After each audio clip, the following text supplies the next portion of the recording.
cukup menarik ya, yaitu tentang kekerasan seksual dan bagaimana perspektifnya dalam sudut pandang Islam, seperti itu. Nah, mungkin, sambil kita menunggu, mungkin kita boleh perkenalan dulu kali ya dari ini alhamdulillah udah ada 16 orang yang telah hadir di kegiatan kita hari ini. Nah, mungkin tak kenal maka kita ta'aruf dan kenalan, coba teman-teman yang udah hadir hari ini boleh dong memperkenalkan diri di kolom chat. Silakan tulis mungkin, formatnya format nama, terus tip, asal daerah sekarang, karena mungkin siapa tahu dari sini kita bisa tahu ya, ada dari berbagai daerah yang hadir hari ini. Terus mungkin, satu kata yang menggambarkan tentang hari ini. Menggambarkan tentang hari ini. Oke, ini saya izin share, formatnya. Silakan teman-teman yang hadir hari ini bisa tuliskan dulu nih, namanya dan juga asal tempat domisili sekarang. Mungkin nanti ada yang dari Bandung, ada yang dari Surabaya, Solo, atau mungkin ada yang dari Jakarta, kayak gitu mungkin boleh banget tulis di kolom chat, dan satu kata yang menggambarkan tentang hari ini. Kenapa ini penting? Karena mungkin kita pengen tahu nih dari 16 orang yang hadir hari ini tuh ada wujudnya nggak sih? Atau jangan-jangan baru join aja dan nggak sempat buat tahu nih ada orangnya atau enggak, kayak gitu. Oke, teman-teman silakan tuliskan aja ya, tidak sulit ya untuk mungkin panitia juga boleh ikutan nulis juga. Pengen tahu kabar satu sama lain karena sayang banget ya walaupun kita ketemu virtual tapi kayak nggak dapet kedekatannya gitu. Oke, ini belum ada yang nulis nih, ini pada nggak berani atau gimana? Oke, ini ada dari Anggi dari Kota Makassar. Satu kata yang menggambarkan tentang hari ini adalah Masya Allah. Oke, ini baru satu orang dari 18 orang yang hadir. Mungkin boleh teman-teman yang lainnya bisa menuliskan kabarnya dan dari mana asalnya biar kita tahu ya. Dan siapa tahu kita bisa silaturahmi satu sama lain.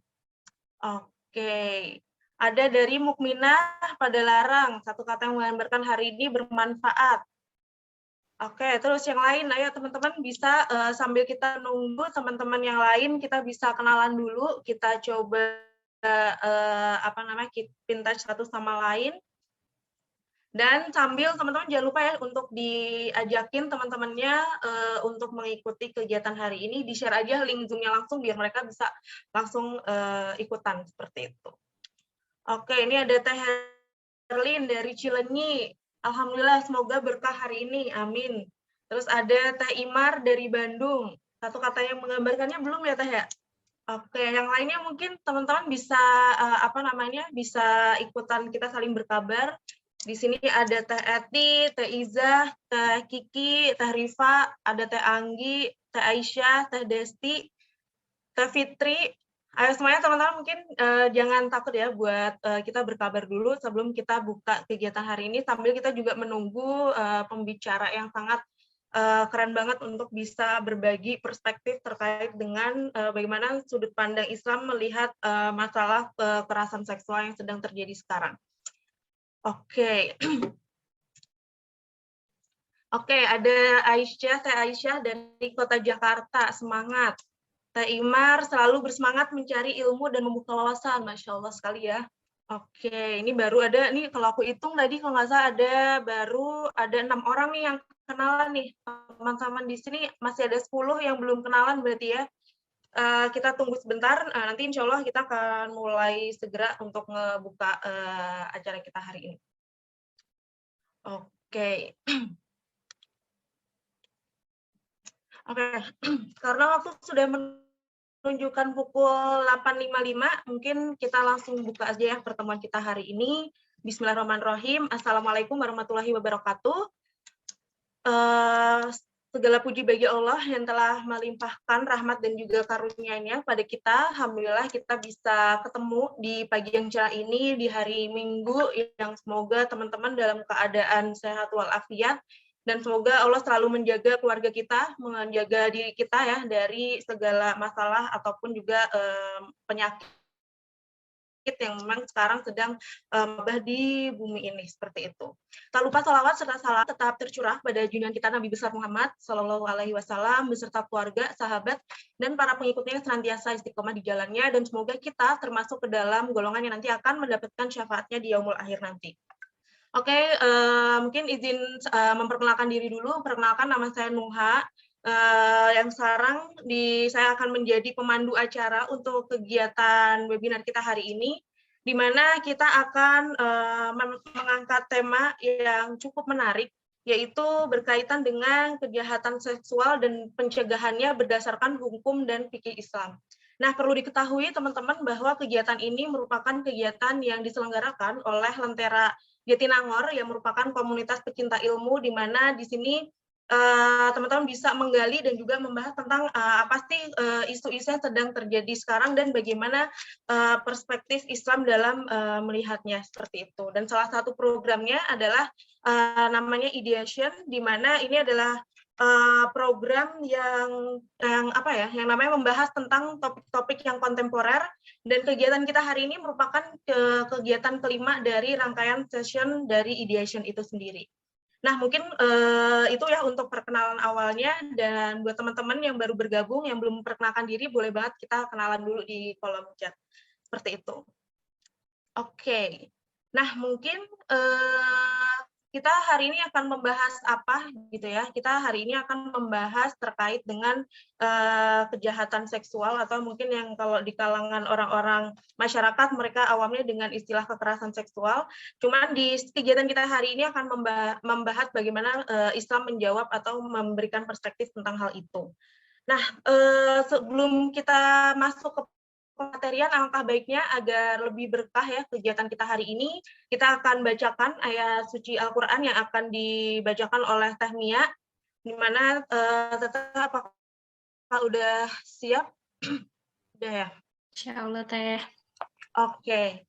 Nah, mungkin untuk bisa menambah keberkahan dan juga agar ilmu yang akan disampaikan hari ini meresap dan juga masuk ke dalam ruang-ruang hati teman-teman yang sudah hadir hari ini, kita perdengarkan lantunan ayat suci Al-Quran kepada Teh Mia, saya persilahkan. Ya, terima kasih Teh Nuha. Assalamualaikum warahmatullahi wabarakatuh. Kepada teteh-teteh semua yang ingin menyimak bisa dibuka Al-Qur'annya di surat Al-Isra ya, Teh, ayat 31.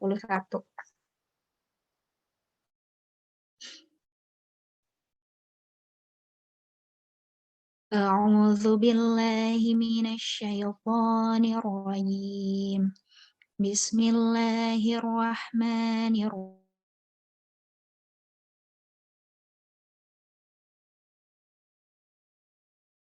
Syata imlaq.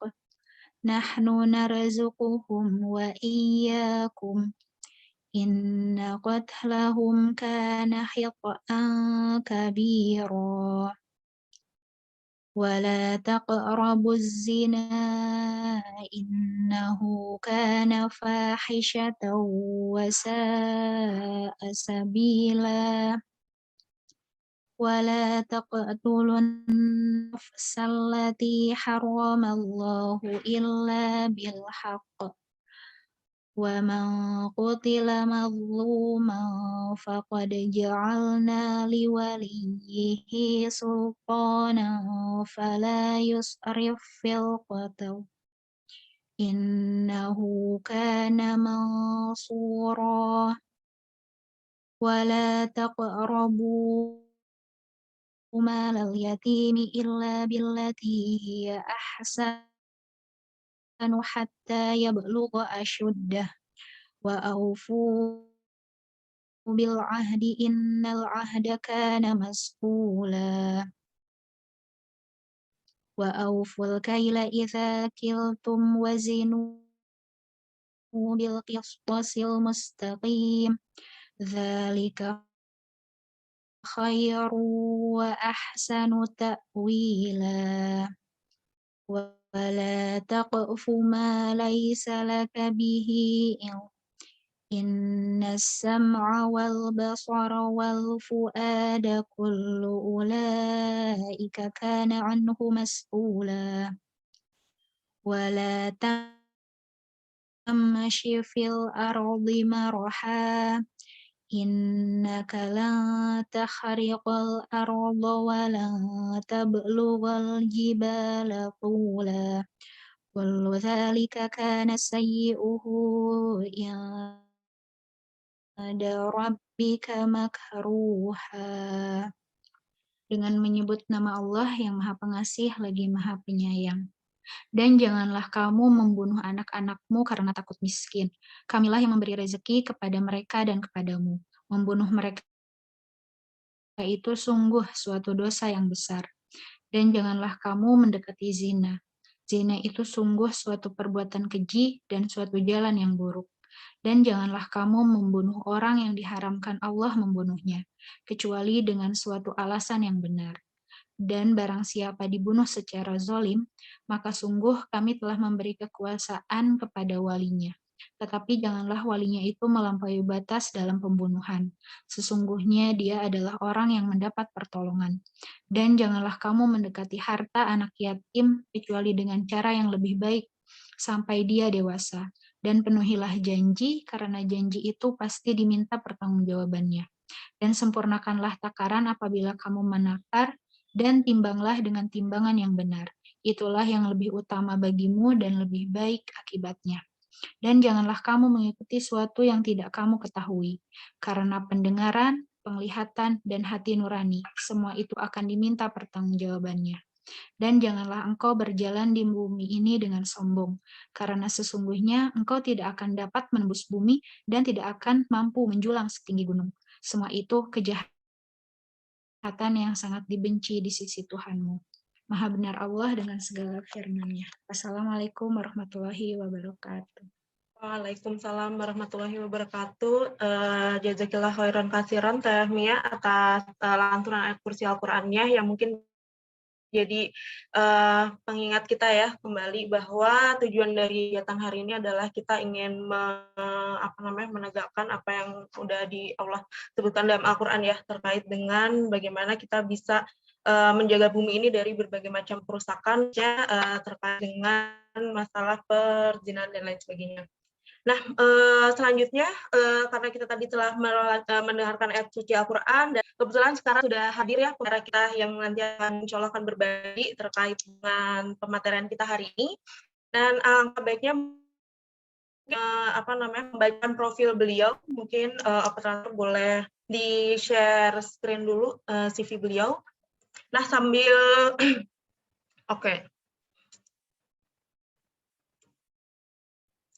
Oke, alhamdulillah udah terlihat ya teman-teman. Jadi tema kita hari ini sangat menarik, yaitu tentang kejahatan seksual dan bagaimana cara pencegahannya. Dan perlu teman-teman ketahui kenapa pematerian ini cukup penting gitu ya, dan kita perlu orang yang memang berkapasitas ya untuk menjawab hal itu, yaitu karena saya habis melihat sebuah data gitu ya, menunjukkan bahwa dari tahun ke tahun ternyata yang namanya kasus pemerkosaan dan juga pencabulan itu terus naik. Dan tadi saya sempat searching juga, ternyata dari tahun 2016 sampai 2020 tuh kenaikannya tuh sampai 31%. Dengan data per 2020 ini terjadi lebih dari 6.800-an kasus gitu, di mana ini kemungkinan besar masih banyak kasus-kasus yang terjadi karena masih sedikitnya ya para korban yang berani untuk speak up dan melaporkan kejadiannya. Dan belum lagi juga dunia sekarang masalah kekerasan seksual itu sedang terjadi, dan kemarin juga lagi ramai ya, ada sebuah film yang namanya itu Penyalin Cahaya, di mana itu juga mengangkat tema terkait dengan kekerasan seksual, di mana ini cukup menarik dan perlu kita pahami juga gitu ya, bagaimana sih Islam melihat perspektif ini, dan sehingga kita pun bisa sama-sama gitu ya untuk andil dalam hal melakukan upaya pencegahan. Ya, seperti itu. Nah, telah hadir hari ini pembicara kita Dr. Liz Sulistiani, di mana beliau memiliki latar belakang sebagai seorang ahli hukum keluarga Islam. Mungkin operator boleh di-share screen lagi ya?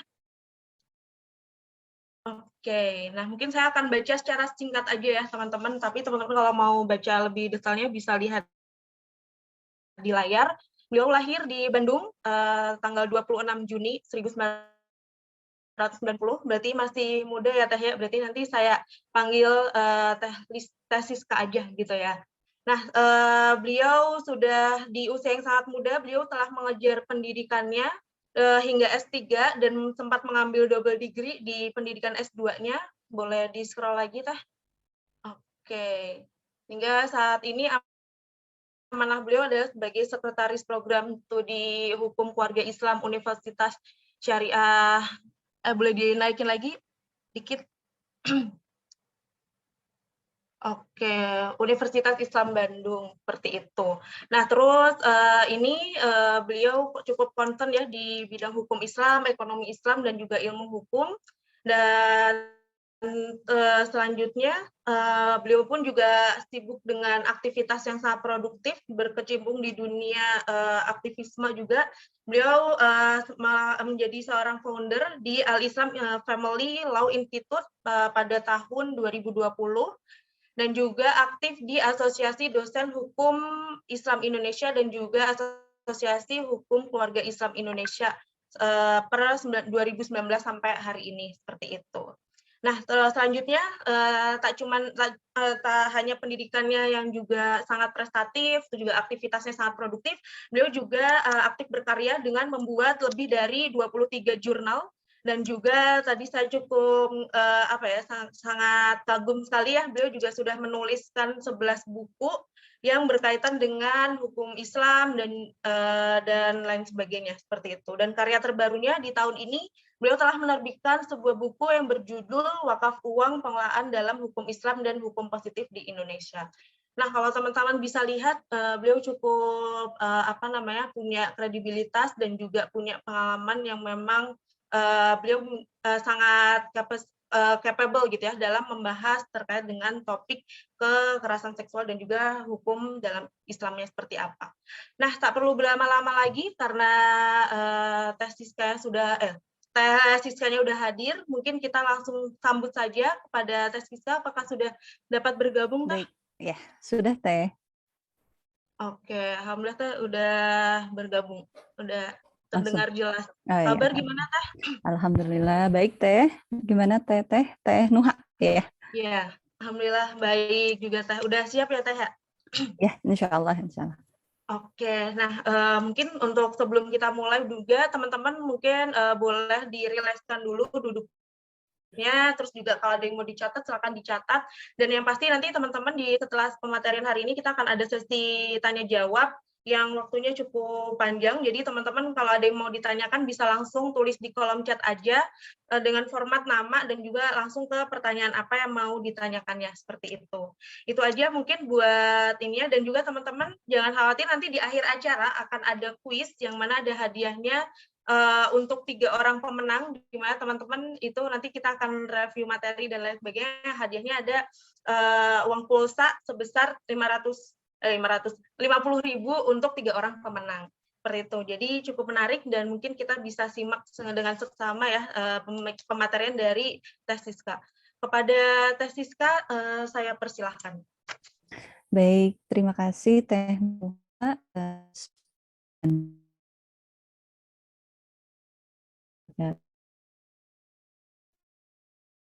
Alhamdulillahilladzi arsala rasulahu bil huda wa dinil haqq liyudhhirahu 'ala dini kulli wa kafa billahi syahida.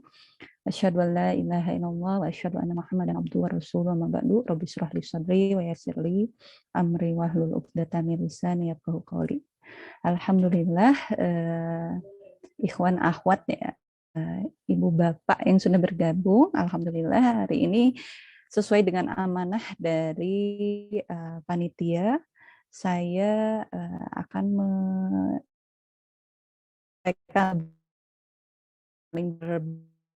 berbagi dengan tema kejahatan seksual. Teh Nuha, maaf tadi share bagaimana? Oke, baik.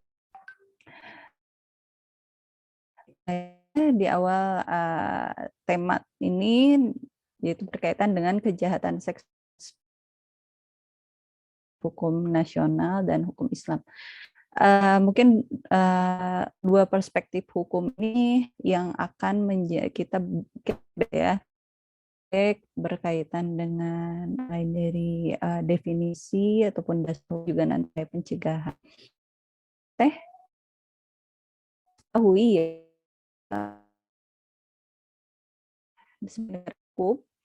negara hukum yang dimana mayoritas mayoritasnya, walaupun jumlah muslimnya semakin berkurang gitu ya, tiap tahun, mayoritas kita masih muslim ya, walaupun belum secara dasar negara kita dan negaranya Pancasila, tapi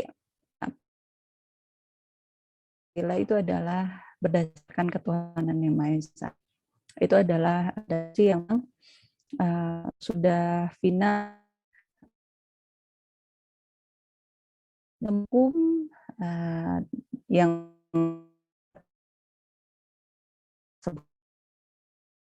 dasar 45 juga diatur gitu ya, terkait bahwa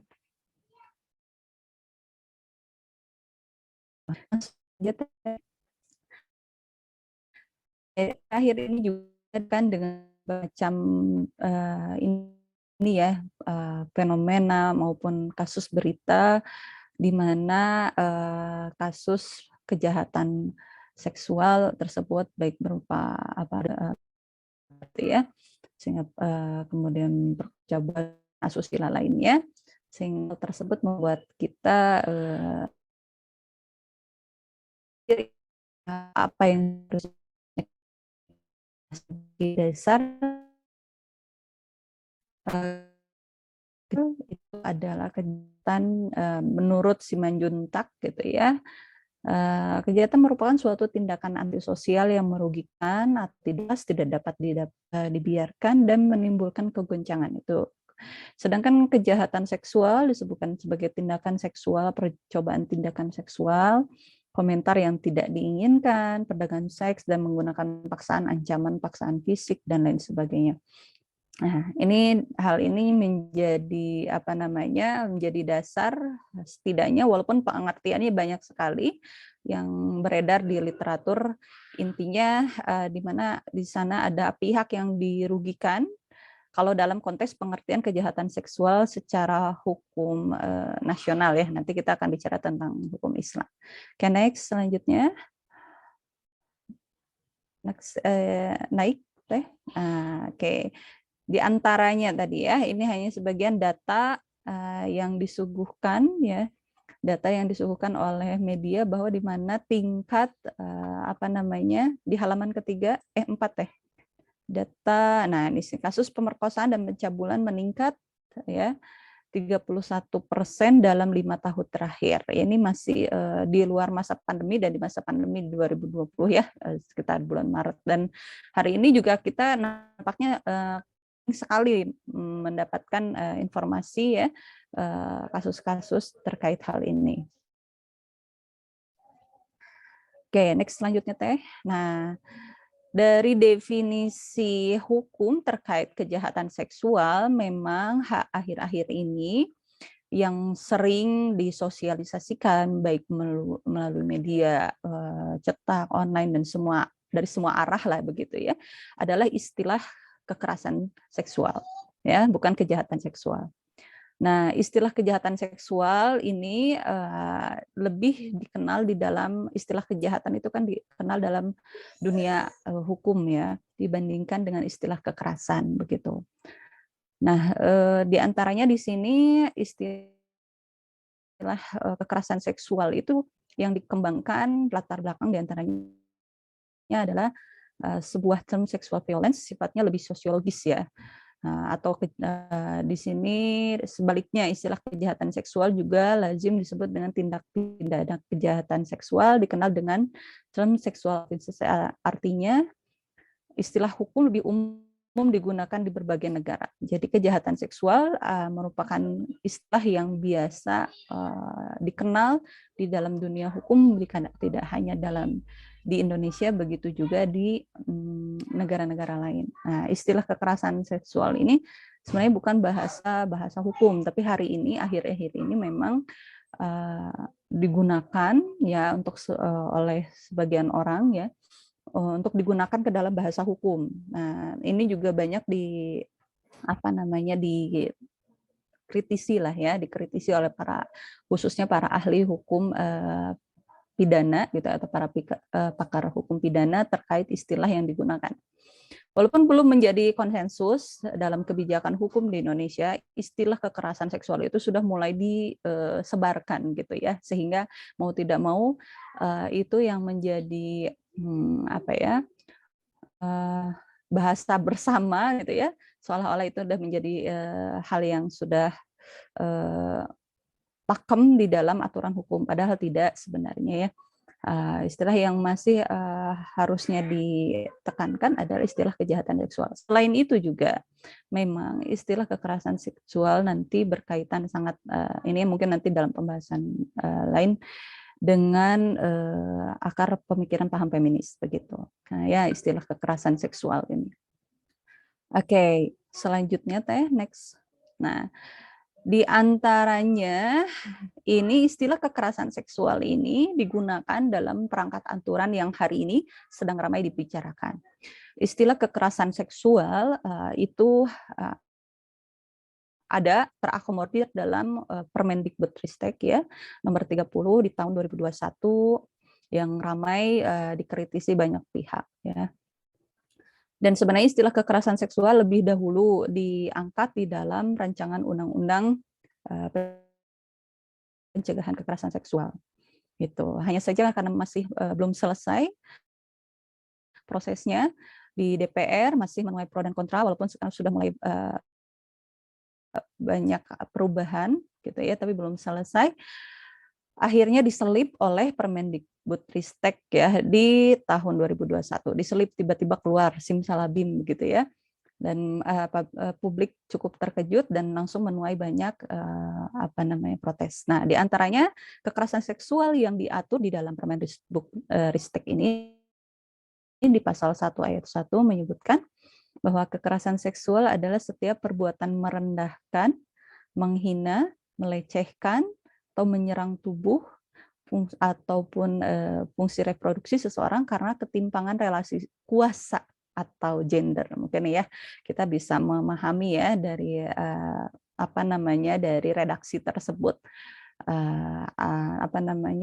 akar pemikirannya dari mana, karena istilah relasi kuasa gender itu memang sangat kental sekali dengan feminisme begitu yang hari ini sedang ramai ya, sedang ramai dikampanyekan gitu ya, yang berakibat atau dapat berakibat penderitaan psikis ataupun fisik termasuk yang mengganggu kesehatan reproduksi seseorang dan hilang kesempatan melaksanakan pendidikan tinggi dengan aman dan optimal.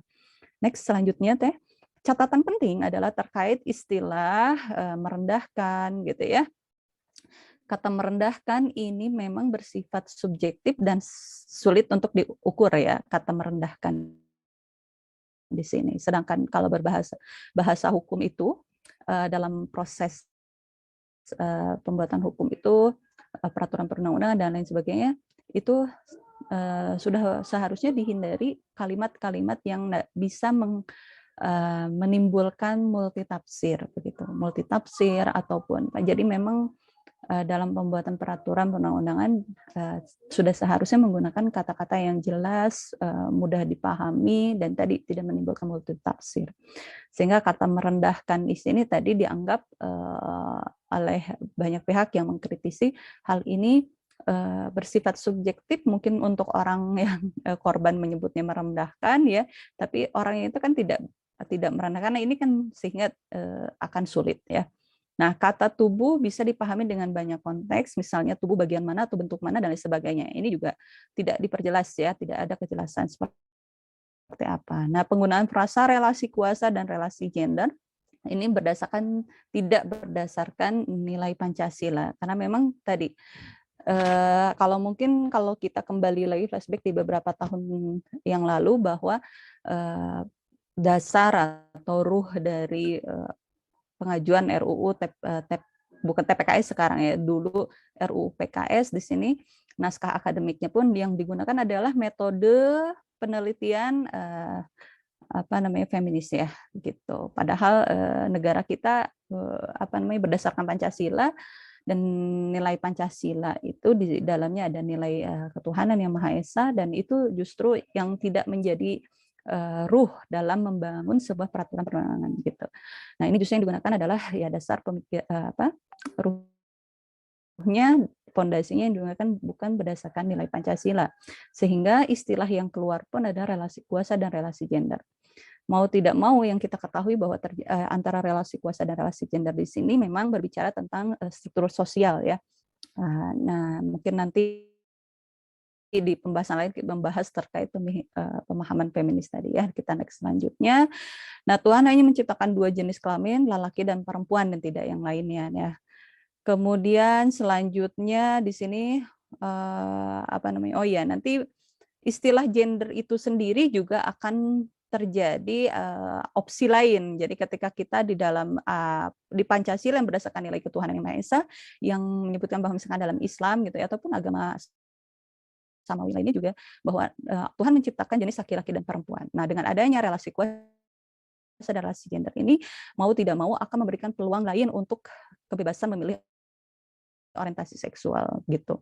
Jadi tidak hanya laki-laki perempuan, mungkin ada yang lain begitu opsi lain sehingga itu ada peluang ke sana.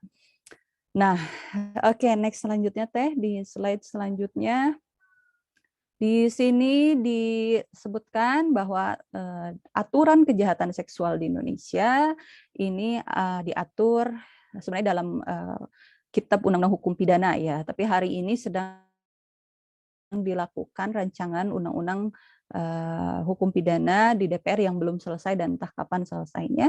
Dan sebelumnya di tahun sebelum pandemi itu sekitar tahun 2018 gitu ya, kalau saya tidak salah itu sempat diajukan juga judicial review gitu ya, uji materi terhadap pasal-pasal perzinahan ke Mahkamah Konstitusi, walaupun waktu itu akhirnya ditolak begitu ya, ditolak walaupun sebagian besar hakimnya sebenarnya menyetujui tapi karena tidak memenuhi sehingga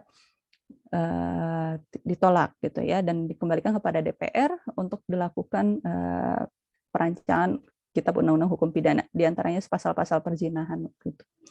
Nah, nanti mungkin sedikit lah kita bahas juga tentang apa saja begitu ya, diantara yang ya perlu dikritisi lah istilahnya seperti itu. Nah, itu dalam RUU KUHP. Nah, di situ membahas terkait ada pasal-pasal terkait tindakan kejahatan seksual. Kemudian ada aturan yang saat ini juga belum selesai ya, di sini RUU TPKS yang asalnya RUU PKS, karena secara istilah pun memang tadi belum selesai ya, belum menjadi konsensus. Sebenarnya istilah kekerasan seksualnya itu belum sepakat gitu ya, tapi memang akhirnya yang disahkan istilahnya sementara ini tindak pidana kekerasan seksual, walaupun yang diusulkan adalah tindak pidana kejahatan seksual gitu ya. Nah, saat ini terakhir tadi saya cek bahwa katanya di tanggal 12 Februari kemarin telah rampung disusun ya, totalnya terdiri dari 588 pasal yang terangkum dalam 12 bab ya, 81 pasal ya. Kemudian yang di akhir tahun 2021 itu adalah Permendikbudristek, walaupun menuai pro dan kontra ternyata tidak bergeming, tetap berlaku ya. Jadi Permendikbudristek ini nomor 30 tahun 2021 yang secara jelas menggunakan istilah kekerasan seksual. Oke, next selanjutnya Teh. Nah, di sini perlu kita pahami juga bahwa yang menjadi dasar di negara kita, karena mau tidak mau adalah hukum yang berlaku di Indonesia, adalah hukum nasional ya, yang bersumber dari setidaknya kan ada nilai hukum adat, ada hukum Islam, ada hukum Barat, dalam hal ini adalah hukum warisan penjajahan dulu, yaitu ada KUH pidana, ada KUH perdata gitu ya, dan lain sebagainya. Nah, berdasarkan itu ini adalah lex spesialis dari KUH perdata, Undang-Undang Bersatu tahun 74, walaupun di tahun 2019 sebenarnya ada perubahan, walaupun hanya satu pasal terkait terkait batas usia perkawinan ya. Nah, disebutkan bahwa perkawinan menjadi dasar dalam melakukan hubungan seksual. Jadi di dalam pasal 1 di situ disebutkan bahwa perkawinan itu sah jika perkawinan adalah ikatan lahir batin antara laki-laki dan perempuan ya berdasarkan ketuhanan Maha Esa gitu ya.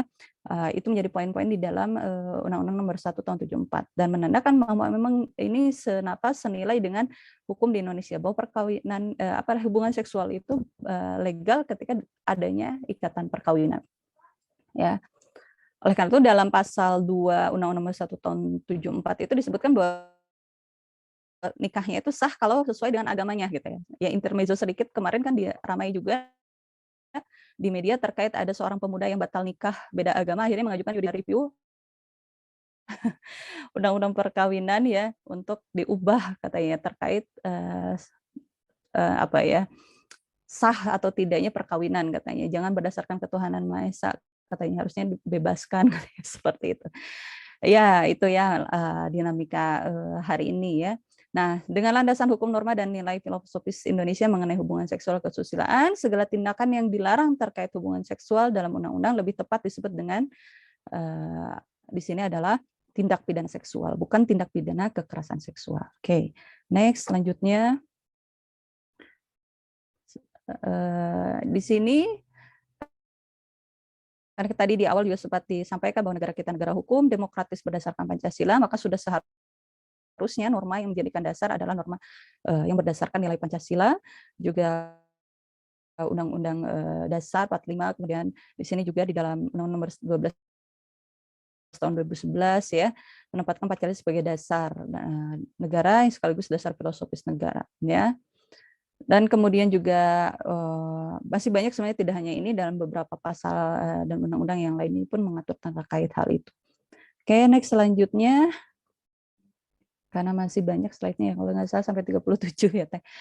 Nah, di sini berkaitan tentang tadi materi uji materi atau judicial review KUHP tahun 2016 ya. Diajukan ini pengajuannya ya dan ini cukup lama dan melelahkan sebenarnya. Di pasal 284 tentang perzinahan ya di sini yang menyebutkan jadi yang hari ini masih berlaku ya karena rancangan undang-undang hukum pidana kan belum selesai maka yang lalu masih berlaku di mana yang dimaksud adalah pasal perzinahan itu adalah dalam KUH pidana untuk zina yang disebutkan kategori perzinahan adalah di mana kalau dilakukan orang yang sudah dalam ikatan perkawinan ya dan di situ pun delik yang ini kan adalah delik aduan gitu ya. Nah, jadi kalaupun ada yang melakukan dalam ikatan perkawinan melakukan perzinahan tapi tidak diadukan dan tidak pasangannya tidak merasa tidak merasa dikhianati begitu ya, tidak mengadukan maka sebenarnya itu tidak bisa terkena pidana sebenarnya. Nah, di situ juga kemudian yang jelas ini nanti bertentangan dengan nilai Islam. Nanti di selanjutnya kita akan bahas itu.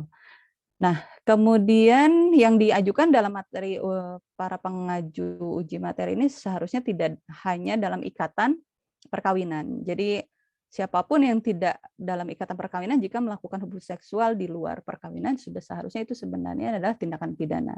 Itu selaras dengan nilai hukum Islam sebenarnya.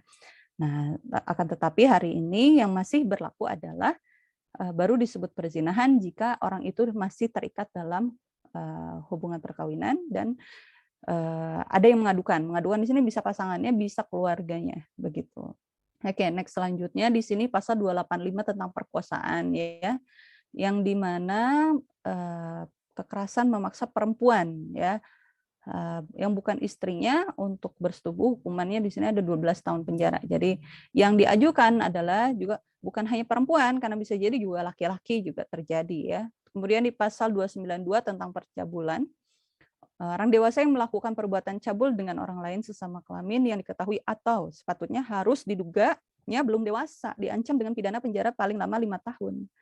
Nah, menandakan sebenarnya pasal tersebut melegalkan homoseksual ya.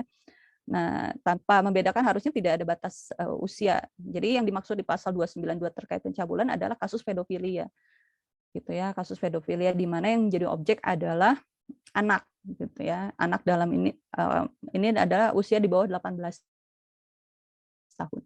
berdasarkan Undang-Undang Perlindungan Anak bahwa yang belum usia 18 tahun itu kategori anak.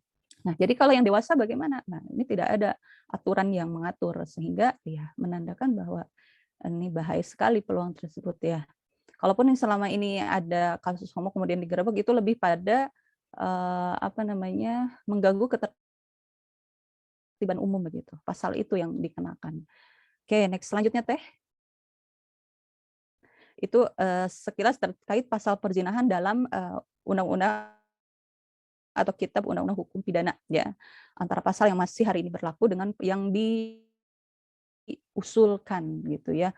Nah, kemudian di sini dalam ini pasal 3 dalam Permendikbudristek 2021 yang membahas tentang pencegahan dan penanganan kekerasan seksual yang dilaksanakan dengan prinsip kepentingan terbaik dari korban, keadilan kesetaraan gender, kesetaraan hak, akuntabilitas, independen, dan sebagainya.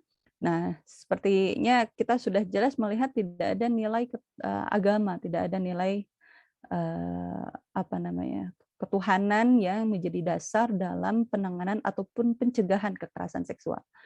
Nah, ini malah nilai keadilan kesetaraan gender ini yang mungkin nanti jadi catatan. Next selanjutnya Teh.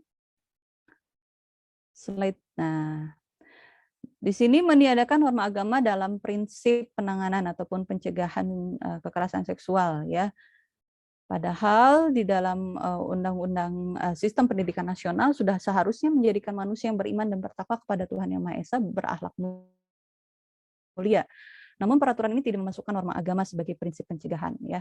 Nah, jadi meniadakan norma agama berarti menafikan bahwa norma agama merupakan bagian dari norma kehidupan masyarakat ya, apalagi di Indonesia.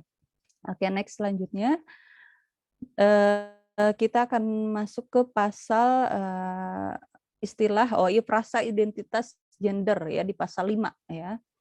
Nah, di sini pada pasal 5 ayat 2 butir A ini yang dianggap melakukan kekerasan seksual jika menyampaikan ujaran yang mendiskriminasi atau melecehkan tampilan fisik, kondisi tubuh dan atau identitas gender ya. Identitas gender korban. Nah, istilah identitas gender ini juga yang tadi mungkin di awal disinggung yang akan membuat ada peluang terkait LGBT tadi. Next. Selanjutnya Teh, next. Nah, di sini identitas gender merujuk pada perasaan terdalam seseorang, internal dan pengalaman gender secara individual yang boleh atau tidak boleh dikaitkan dengan keadaan psikologi ataupun jenis kelamin tertentu ketika lahir. Hal ini bertentangan dengan kodrat manusia yang sudah ditentukan jenis kelaminnya sehingga ada istilah normalisasi LGBT. Nah, ini menjadi bahaya sebenarnya. Oke, next. Nah, fakta menunjukkan bahwa perilaku homoseksual berpotensi meningkatkan resiko penularan HIV ya. Nah, data tersebut nih puncaknya di tahun 2019. Nah, mungkin hari ini juga bisa lebih. Next selanjutnya. Nah, di sini penyebab resiko penularan tertinggi HIV ini berasal dari hubungan homoseksual. Ya, next selanjutnya. Nah, kemudian ada di dalam pasal 5 ayat 2, ini sebagai informasi saja ya, karena memang banyak ya sebenarnya yang kalau dilihat per pasal gitu ya, ada frasa tanpa persetujuan korban. Nah, ini yang menjadi ramai juga dibicarakan dengan istilah sexual consent itu ya. Berarti memberi peluang pemahaman dan penerapan apabila kegiatan yang disebutkan pada butir pasal ini dilakukan dengan persetujuan. Jadi ternyata tindakan kekerasan seksual itu bisa dibenarkan jika ada persetujuan dari korban. Nah, ini juga yang menjadi ambigu sebenarnya di dalam pembuatan Permendikbud ini ya. Oke, next selanjutnya. Nah, di sini diantaranya memperlihatkan alat kelamin dengan sengaja tanpa persetujuan korban, mengambil, merekam, mengedarkan foto gitu ya, tanpa persetujuan. Jadi kalau setuju mah nggak apa-apa ya. Mengunggah foto tubuh, informasi pribadi korban ya yang bernuansa seksual, menyebarkan informasi terkait tubuh atau pribadi korban bernuansa seksual tanpa persetujuan korban. Nah, hal ini yang memang perlu dikritisi. Next, selanjutnya. Sama ya, masih berbicara sexual concern di mana membujuk, menjanjikan, menawarkan sesuatu waktu ataupun mengancam korban untuk melakukan transaksi atau kegiatan seksual tidak disetujui oleh korban, kemudian menyentuh, mengusap, meraba, megang, memeluk, dan lain-lain tanpa persetujuan, kemudian membuka pakaian korban tanpa persetujuan korban. Bayangkan berarti jika dengan persetujuan atau istilah lainnya adalah sexual consent atau istilah lainnya adalah suka sama suka. Ya, ini sebenarnya nilai ruh yang ada di dalam undang-undang KUHP, Kitab Undang-Undang Hukum Pidana yang masih berlaku hari ini. Jadi ketika seks itu dilakukan secara suka sama suka dan keduanya tidak terikat dalam perkawinan, maka hal itu bukanlah suatu pelanggaran. Nah, ini ya bahaya sebenarnya, apalagi dikonsumsi oleh muda-mudi yang ya apa namanya mengaminilah dengan perilaku-perilakunya. Oke, next selanjutnya. Next selanjutnya Teh. Nah, oke. Perilaku seks bebas merusak moral masyarakat perguruan tinggi atau masyarakat umum ya, dan dapat berakibat pada tindak kejahatan yang lain seperti aborsi, akibat kehamilan yang tidak diinginkan, dan pembunuhan. Selanjutnya, next. Nah, ini Mas sebagai intermezzo ya, bahwa ini belum saya hitamkan, yang putihnya nggak kelihatan ya. Contoh kasus ya, mahasiswa dilakukan di kamar kos dan Samarinda, aborsi mahasiswa dengan usia kehamilan 4 bulan, mahasiswa yang dibunuh pacarnya karena menolak menggugurkan kandungan setelah hidup bersama selama 1 tahun. Terakhir juga yang sedang ramai kita juga dengar bahwa salah seorang anak dari pasien di sebuah rumah sakit yang ada di Bandung kemudian menjadi korban tindakan, katanya di media menyebutkannya istilahnya perkosaan ya oleh salah seorang oknum security di rumah sakit. Saya tertarik ketika itu, saya baca dalamnya ternyata yang bersangkutan ada ikatan, katanya menjalin kasih dengan sang pelaku gitu, korban ini. Berarti kalau menjalin kasih dengan sang pelaku dan tindakan asusila tersebut sudah dilakukan 5 kali, ini baru terungkap. Ada apa gitu ya? Apakah ini memang kasus perkosaan yang sesuai dengan nama media, sesuai dengan headline yang dibuat, ataupun memang sebenarnya di dalamnya sudah melakukan perzinahan? Tapi yang disampaikan di publik adalah, yang diangkat adalah child grooming gitu ya. Nah, ini juga memang perlu kita kritisi, apakah memang banyak hal juga kita perlu renungkan bagaimana kasus seperti itu pencegahannya. Oke, next selanjutnya Teh. Nah, data kehamilan tidak diinginkan terjadi pada perempuan yang belum menikah di Pulau Jawa sebanyak 34%, di mana ada 46% dari angka tersebut berusia 20-29 tahun. Kan banyak juga bahkan di usia-usia belasan tahun yang mereka, karena sekarang kemajuan teknologi yang begitu pesat, handphone gitu ya, ada di tangannya masing-masing, bahkan anak-anak usia remaja itu sudah diberikan fasilitas handphone oleh orang tuanya, mereka mengakses pornografi dan pornografi, akhirnya merusak otak, ditindaklanjut dengan perilaku pergaulan bebas atau free sex gitu ya. Nah, ini akan menimbulkan tadi kehamilan yang tidak diinginkan. Nah, akibatnya apa? Tidak sedikit tadi perilaku aborsi, pembunuhan yang diakibatkan dari awalnya adalah dari perzinahan dan pornografi. Ya, oke, next selanjutnya. Oke, di sini membuka peluang landasan perilaku seks bebas dengan dasar usia yang sudah dewasa. Ini diatur juga di dalam Permendikbud di 30 tahun 2021, bahwa di situ ternyata persetujuan korban yang dimaksud di ayat sebelumnya dianggap tidak sah dalam hal korban memiliki usia belum dewasa ya. Jadi kalau usianya sudah dewasa dan dilakukan suka sama suka, misalnya mahasiswa dan mahasiswi, rata-rata kan mahasiswa-mahasiswi usianya sudah menuju dewasa awal ya, 19 dan lain sebagainya, 20, walaupun tidak disebutkan yang dimaksud usia dewasa dalam Permendikbud ini kemana, karena memang batas usia dewasa ya, batas usia minimal yang dikategorikan dewasa di hukum nasional kita ini beragam, walaupun pada umumnya lebih banyak pada usia 18 tahun, tapi masih beragam. Bahkan hukum perkawinan saja kan di tahun 2019 itu adalah batas usia perkawinannya adalah 19 tahun. Baik laki-laki maupun perempuan. Nah, ini juga bahaya ketika memang dianggap tidak sah itu jika memiliki usia belum dewasa. Jadi kalau sudah dewasa, ini bagaimana? Nah, gitu ya. Oke, next selanjutnya. Nah, di sini juga masih berkaitan dengan hal tersebut bahwa hakikatnya aktivitas seksual secara legal hanya diperbolehkan dalam ikatan perkawinan berdasarkan Undang-Undang Nomor 1 Tahun 74. Pasal ini bisa disalahgunakan karena mahasiswa sudah merasa, oh, saya sudah dewasa, saya usia 20 tahun atau 21 tahun, ya, atau 22 tahun, maka saya sudah bisa melakukan hubungan seksual walaupun di luar perkawinan. Nah, itu juga menjadi bahaya.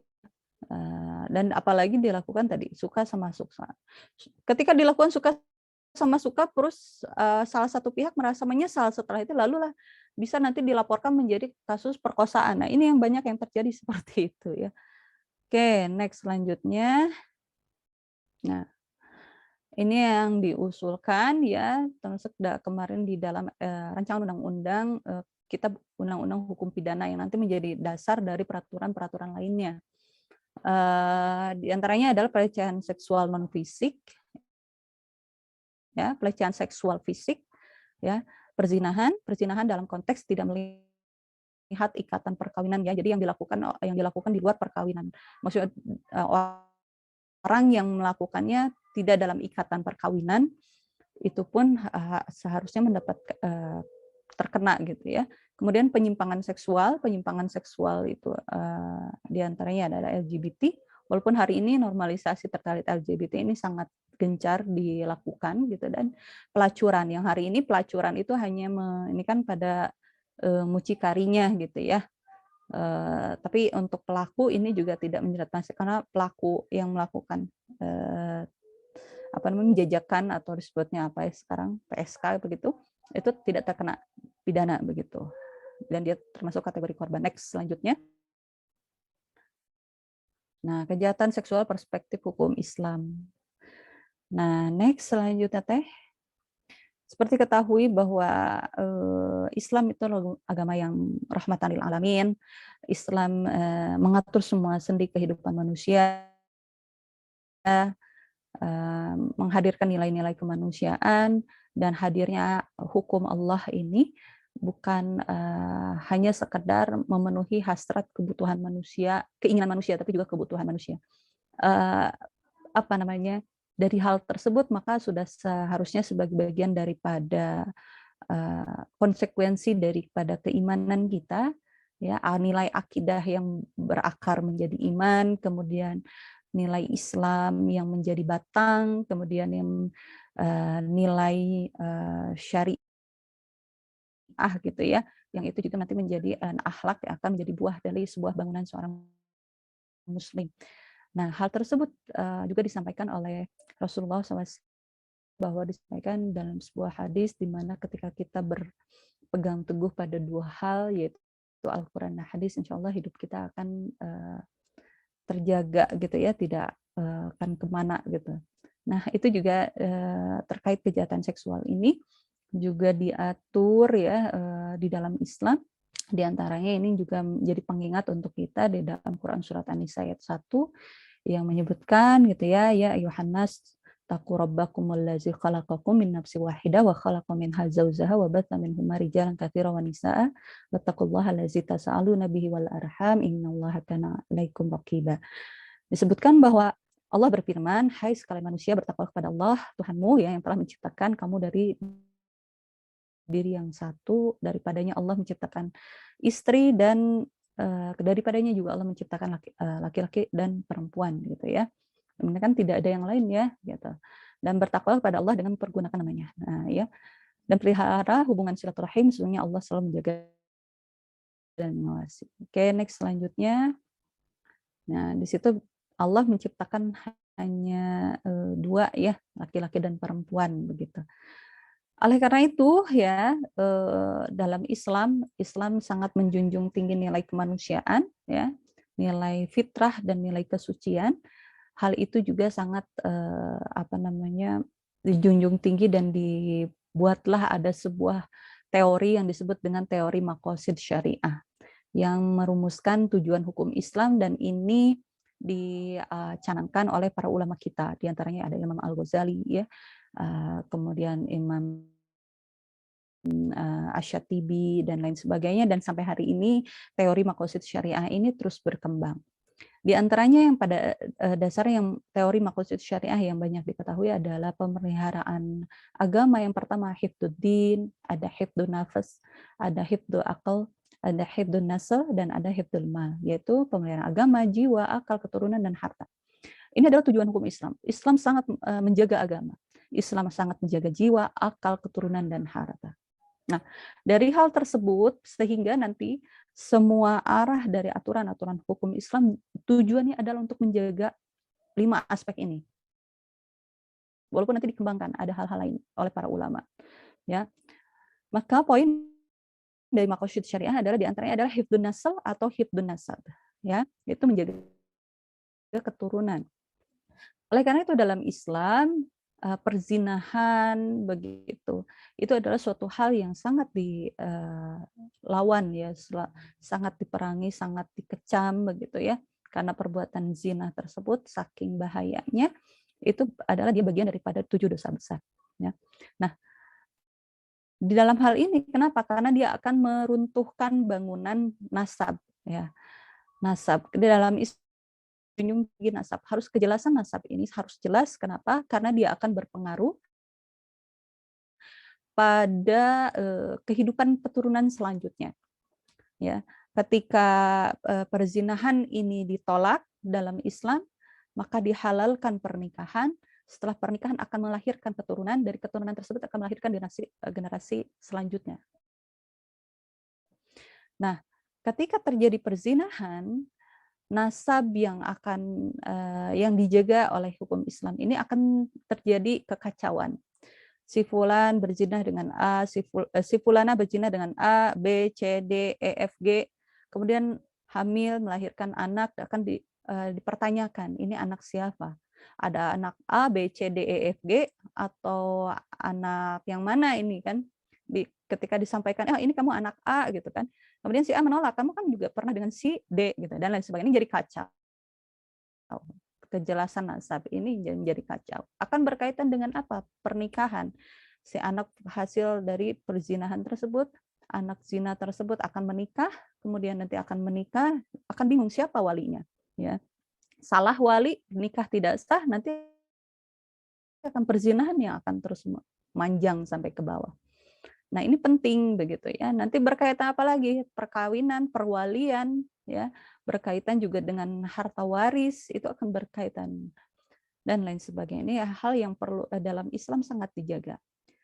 Oleh karena itu ulama dalam buku khususnya ini Yusuf Qaradawi dalam kitabnya Maqasid Syariah disebutkan di situ juga ulama menambahkan tidak hanya hifdzun nasl, yaitu ada hifdzul al-ird atau menjaga kehormatan. Jadi menjaga kehormatan dalam Islam itu sangat-sangat dijaga, diantaranya bahkan dalam kitab-kitab fiqh itu disebutkan bab toharoh itu paling awal, menandakan bahwa kesucian kehormatan menjadi suatu hal yang dijunjung tinggi di dalam Islam. Oke, next selanjutnya Teh. Next. Selanjutnya di sini, ya. Maka dalam Islam lebih ditekankan aspek preventif dalam menanggulangi kasus kejahatan seksual. Seperti dengan menjaga pandangan, menjaga pergaulan, saum, ya, perkawinan, dan lain sebagainya. Ya, karena jika hanya sanksi saja atau hukuman saja, ya, tanpa ada tindakan preventif, ya, tidak akan menyelesaikan masalah. Jadi katakanlah di sebelah kanannya dibendung, nah di sebelah kiri sebagai ujung tetap dibuka. Nah, itu tetap saja nanti malah jadi jebol nanti di bawah. Maka ketika dibendung itu kan dari hulu dan hilirnya pun tetap harus dilakukan, sehingga tadi jangan sampai terjadi bencana jebol tadi, ya. Maka termasuk dalam tindak kejahatan seksual. Next selanjutnya. Masih ada waktunya Teh, ya? Oke. Masih Teh, ini diperpanjang sampai jam 10.15 Teh maksimal. Oke, alhamdulillah. Ya, selanjutnya di sini di antara landasan tindakan preventif ya yang berdasarkan hadis ya. Karena hadis ini kan fungsinya juga sebagai gitu ya. Nah, di antaranya mungkin kalau di dalam Al-Qur'an lebih bersifat ijmali atau bersifat global, di antaranya seperti la taqrabuz zina begitu ya. Nah, diperjelas, diperinci di sini di dalam hadis, di antaranya adalah berkaitan tindakan kejahatan seksual, perzinahan misalnya. Pertama adalah berkaitan tentang menjaga pandangan ya. Dalam hadis disebutkan, hadis Bukhari, Sahih Muslim, yang di anak keturunan Adam bagiannya dari zina. Dia kiri. Kemudian telinga bisa berzina, zinahnya mendengar, lidah bisa berzina ya. Zinahnya adalah berkata begitu yang diharamkan. Kemudian tangan juga dapat berzina. Dia berzinanya apa? Memegang sesuatu yang tidak dibenarkan.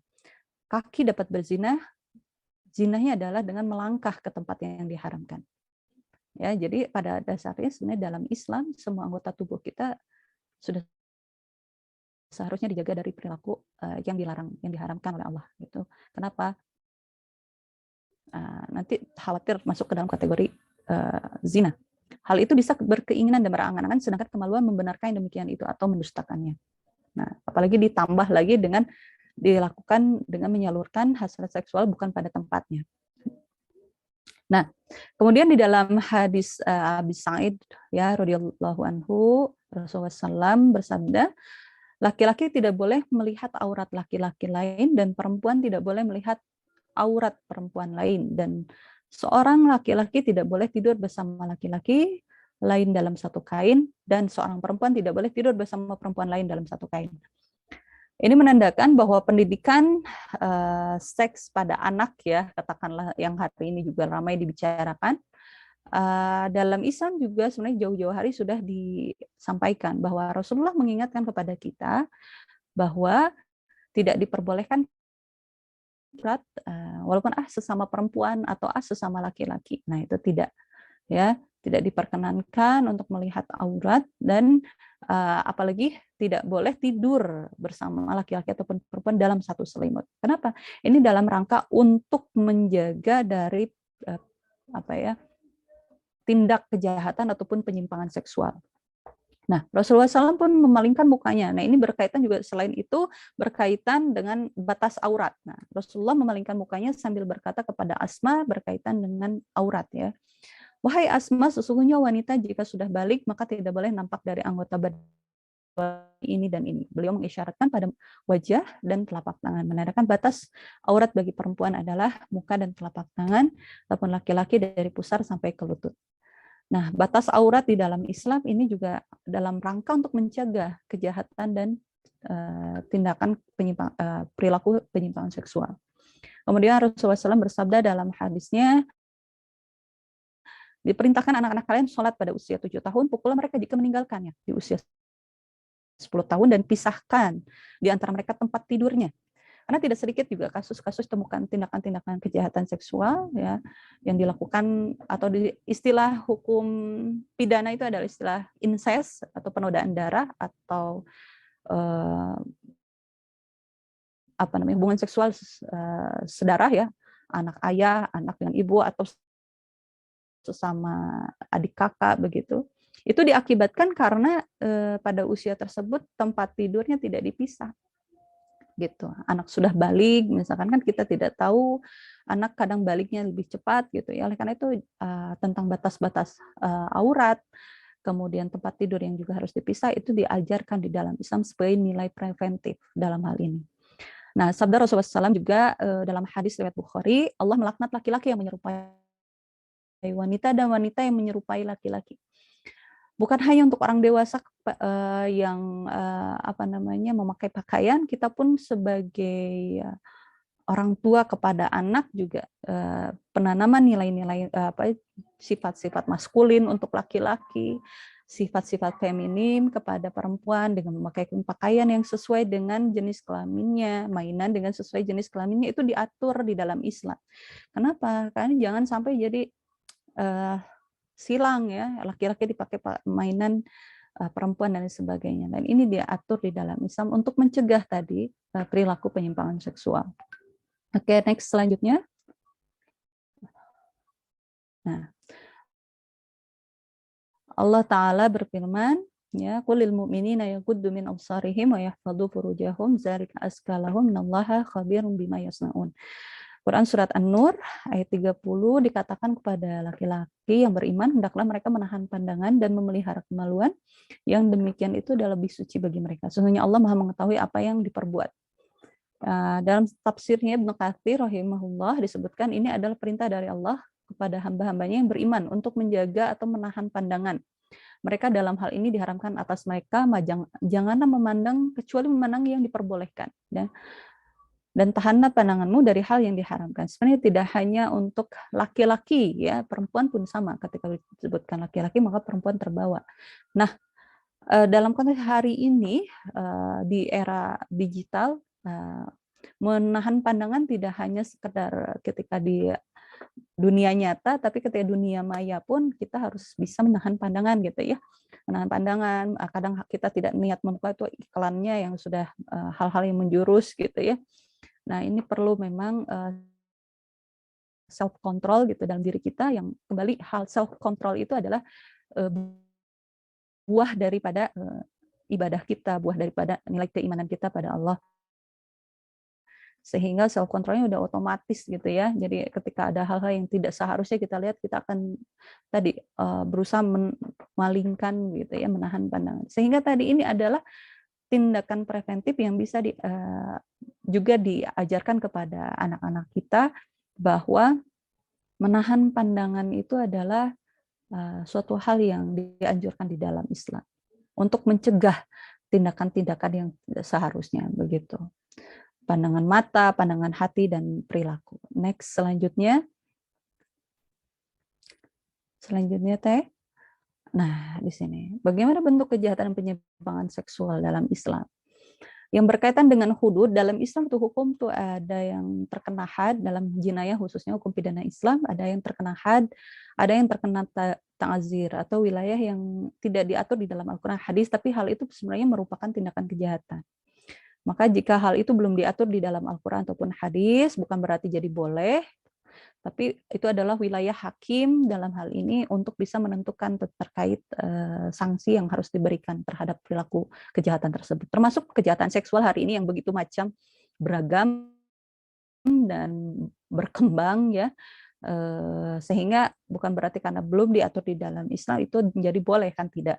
Ada wilayah ta'zir yang tetap harus ditegakkan hukum untuk mencegah kemadharatan lain. Adapun yang sudah diatur di dalam Al-Quran hadis diantaranya adalah perbuatan zina. Dalam Islam perbuatan zina itu luas. Yang terpenting adalah perbuatan yang seksual yang disalurkan bukan dalam ikatan perkawinan. Apakah itu bisa dilakukan dengan bentuk incest, ya? Apakah itu bisa dilakukan dengan bentuk di luar perkawinan, misalnya orang itu yang belum terikat perkawinan dengan yang sudah terikat perkawinan, ataupun misalkan kedua-duanya belum terikat perkawinan. Intinya itu semuanya adalah perbuatan zina. Kan dalam hukum pidana itu beda ya. Kalau misalkan dilakukannya sedarah disebutnya incest, ya. Kalau dilakukannya dalam ikatan perkawinan dengan orang yang sudah terikat perkawinan itu zina. Tapi orang yang dilakukan bagi yang tidak terikat perkawinan itu tidak ada aturan yang mengatur sehingga tidak disebut zina. Nah, itu beda, udah cara pandangnya sudah berbeda. Nah, itu di dalam Islam hubungan seks di luar pernikahan sah itu adalah zina. Kemudian homoseksual, lesbian itu diatur, walaupun tidak diatur secara detail sanksi itu di dalam Al-Quran, tapi diatur di dalam hadis dan beberapa pendapat ulama dalam kitabnya. Nah, nanti bentuk lainnya apa? Kan ada yang menyalurkan hasrat seksual terhadap hewan, benda mati, terus berfantasi dengan menggunakan pakaian, perempuan kan sekarang apa istilahnya fetishisme atau apa gitu ya, terus berkembang itu ada wilayah ta'zir yang seharusnya memang hakim yang menentukan terkait seberapa besar sanksi yang diberikan. Next selanjutnya. Nah, di antaranya ini ya, perbuatan zina dalam Islam berdasarkan Quran surat Al-Isra ayat 32, wala taqrabuz zina innahu kana fahisyah wa sa'a sabila.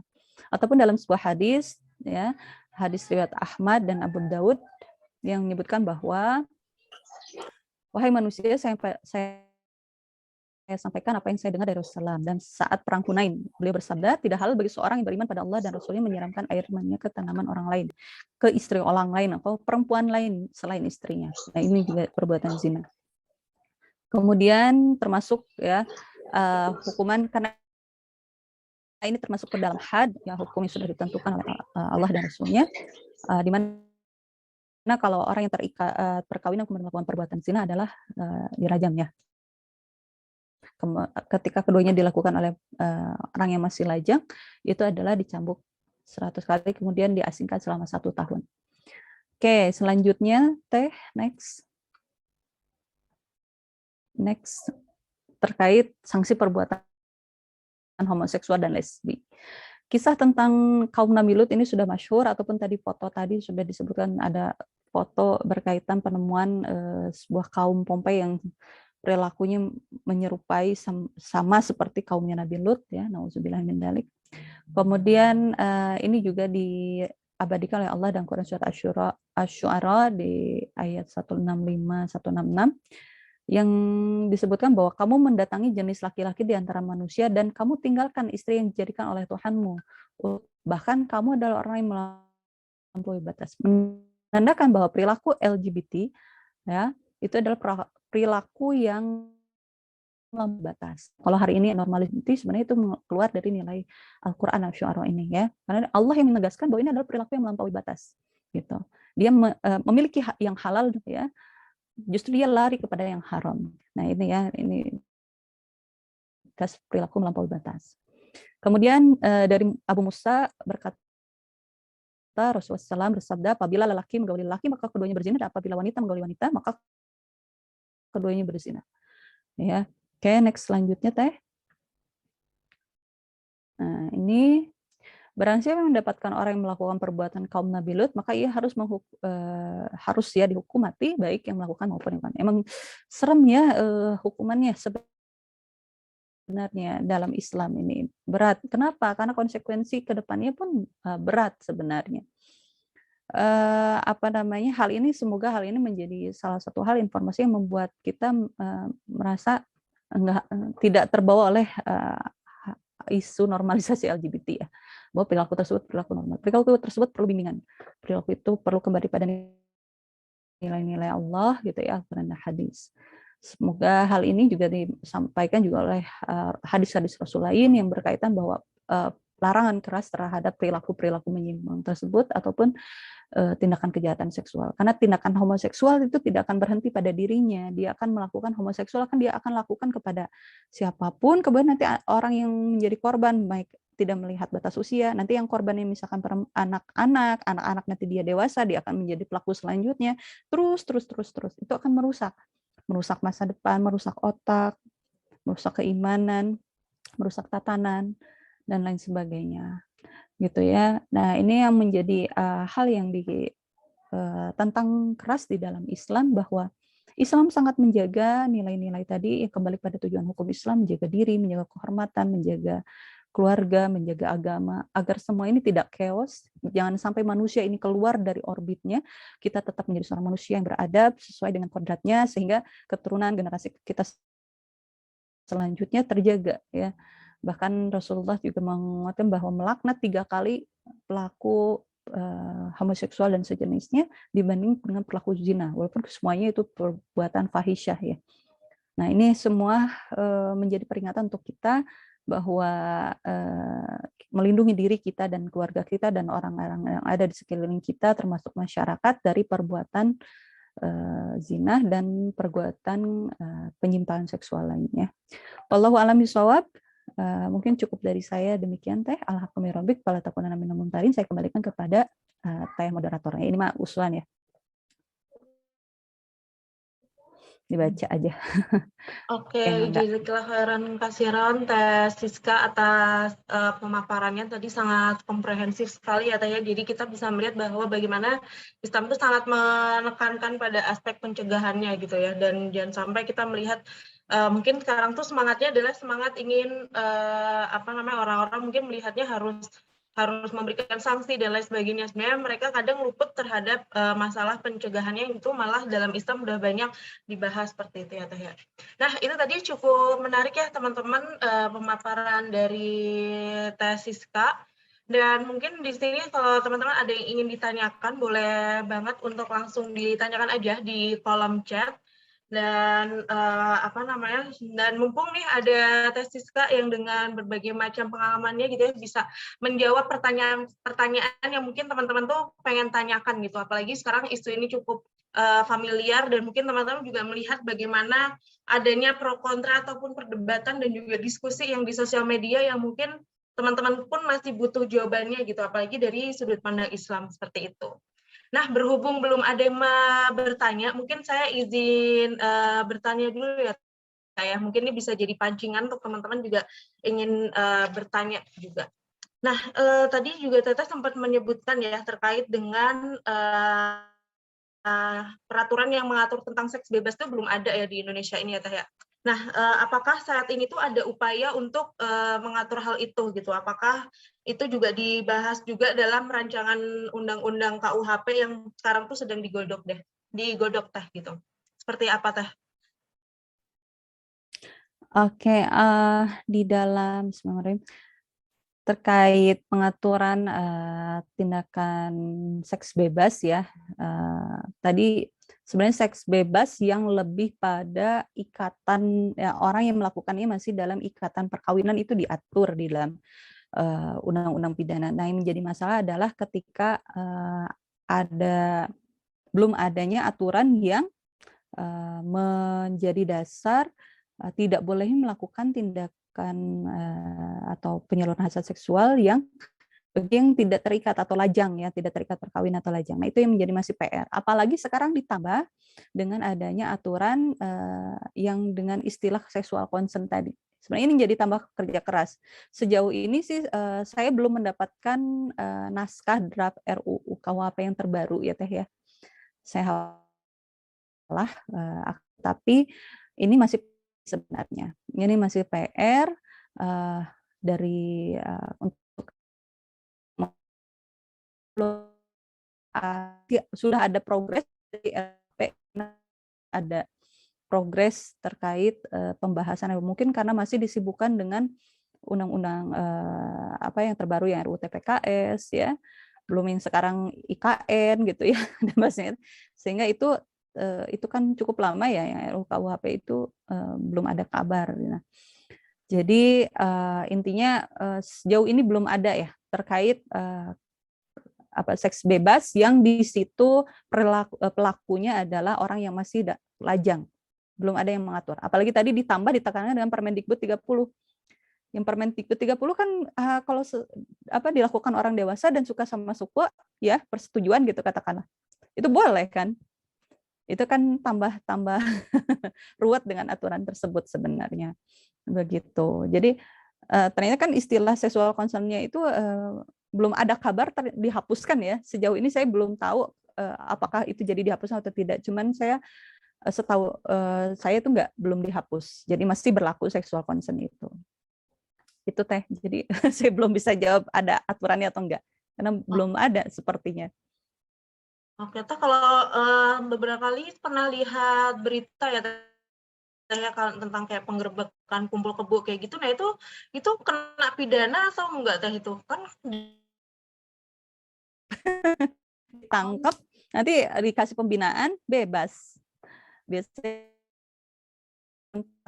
zinahan kecuali itu yang sudah dalam ikatan perkawinan, misalkan ada anggota keluarganya atau pasangannya melaporkan dengan delik aduan, mungkin itu yang bisa dilaporkan. Tapi kalau hanya, mohon maaf, yang tadi perilaku kayak homoseksual, pesta homoseksual, pernah ya berita-berita seperti itu. Misalkan itu biasanya kan warga yang melaporkan karena merasa terganggu, tidak nyaman. Nah, biasanya itu nggak sampai dipidana, hanya dikumpulkan, dibina, ya, terus perkumpulannya dilarang, paling hanya sekedar diawasi, ya udah.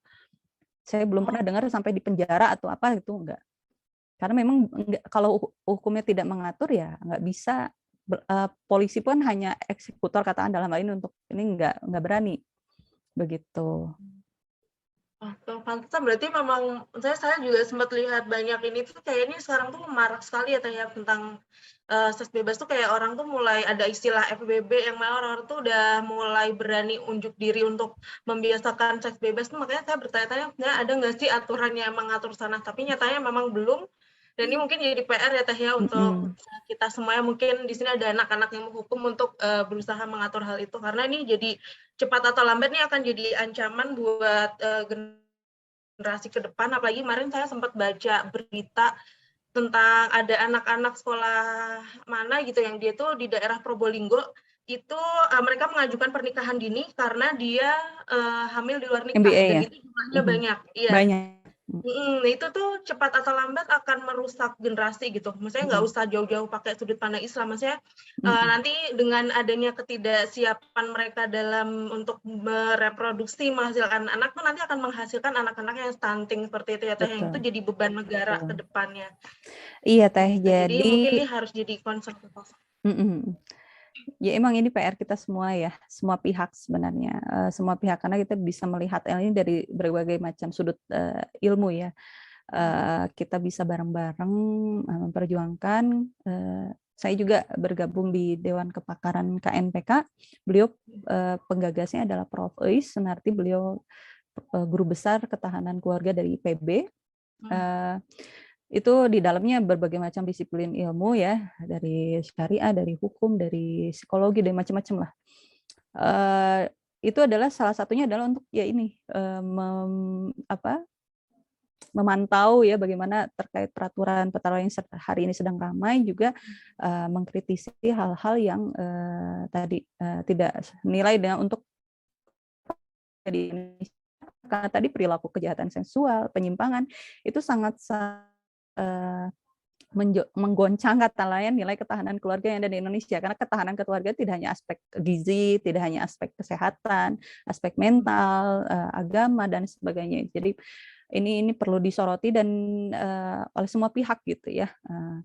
Kenapa ya tadi hari ini karena kalau saya di bidang hukum keluarga, kami kan sering ini ya melakukan kunjungan kerjasama dengan pengadilan agama itu, maksudnya pengadilan agama Bandung misalkan. Itu di tahun masa pandemi ini, apalagi dengan perubahan batas usia perkawinan yang dulu asalnya perempuan itu kan usia 16 tahun sudah bisa menikah gitu ya, yang laki-laki 19 tahun, hari ini laki-laki perempuan 19 tahun batas minimalnya. Sehingga menuntut banyaknya perkara di pengadilan agama, khususnya perkara dispensasi perkawinan itu naik.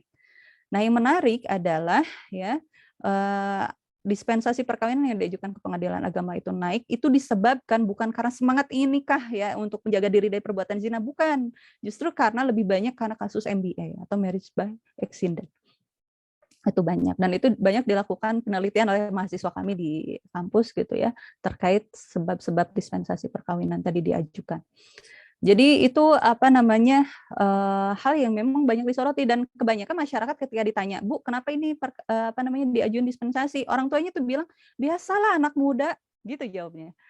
Nah, ini masyarakat kita menganggap bahwa perbuatan seperti itu seperti normal. Tadi normalisasi LGBT, seks bebas di masyarakat kita ini yang menjadi miris. Jadi misalkan perempuan usia remaja atau dewasa awal, kalau nggak ada yang macarin datang ke rumah, dianggapnya nggak laku kan gitu ya.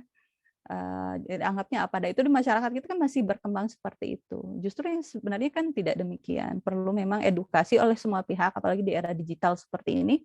Alhamdulillah kan ada kajian online dan lain sebagainya, memudahkan kita untuk terus gencarkan edukasi pada masyarakat, walaupun tanpa harus datang ke majelis secara zahir ya, secara fisik, tapi di rumah juga bisa.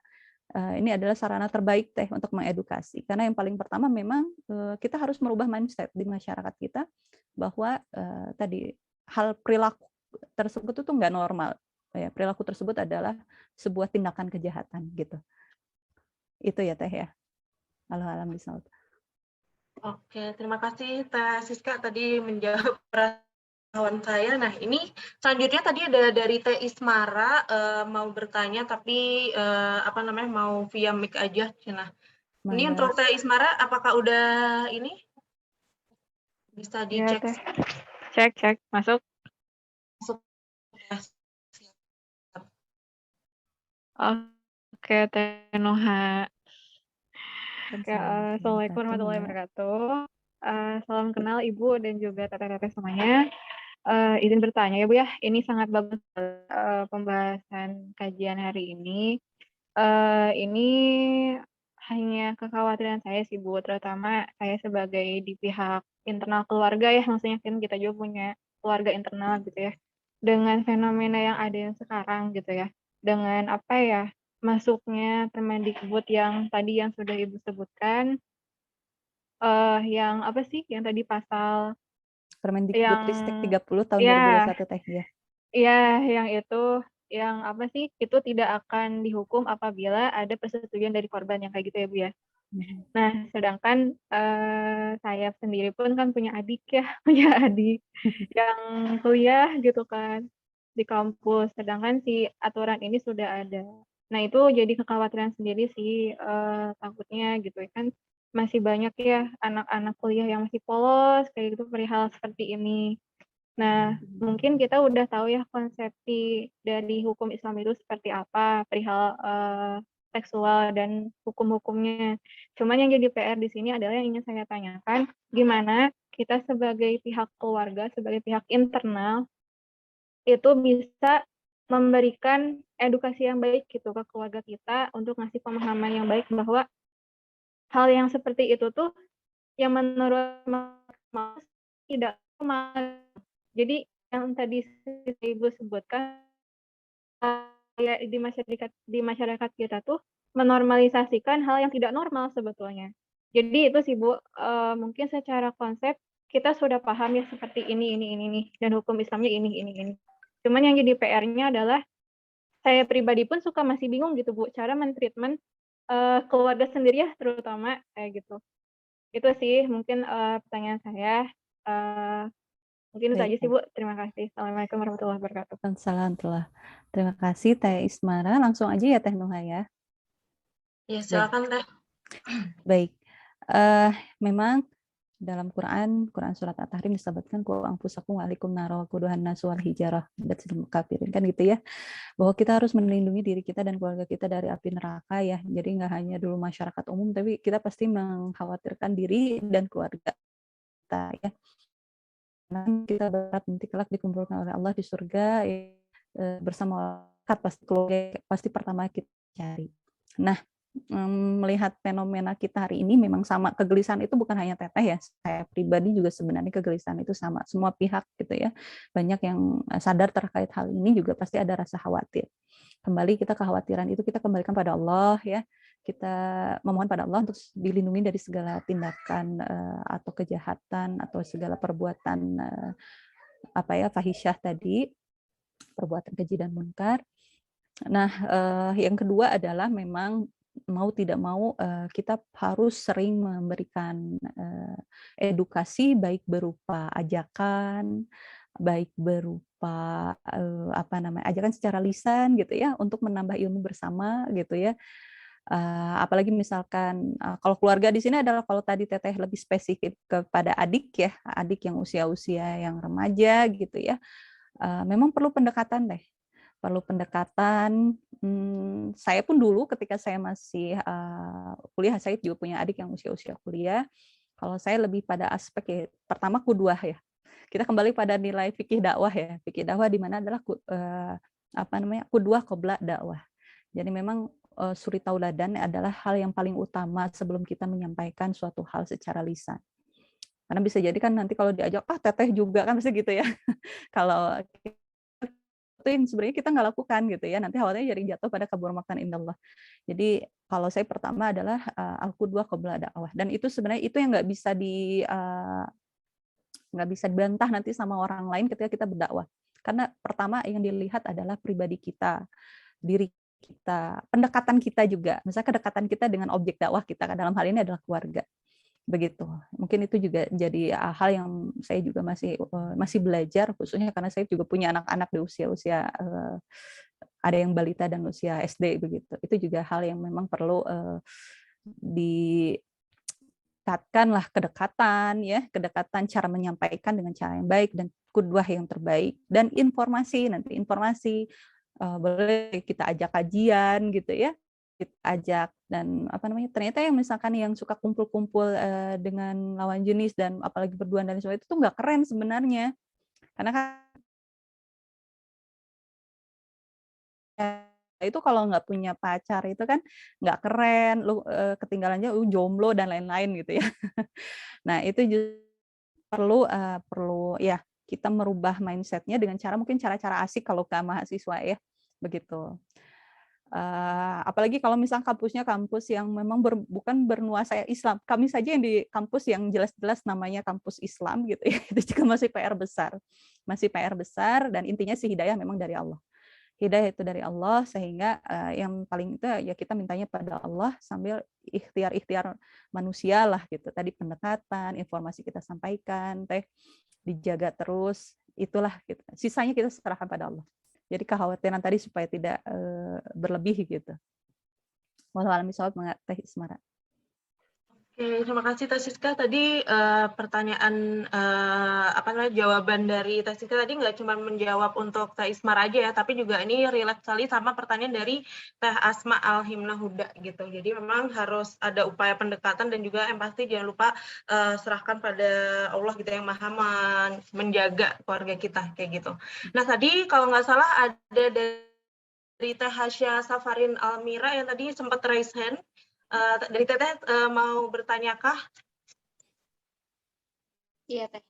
Sebetulnya hampir mirip, cuman barangkali ada tambahan.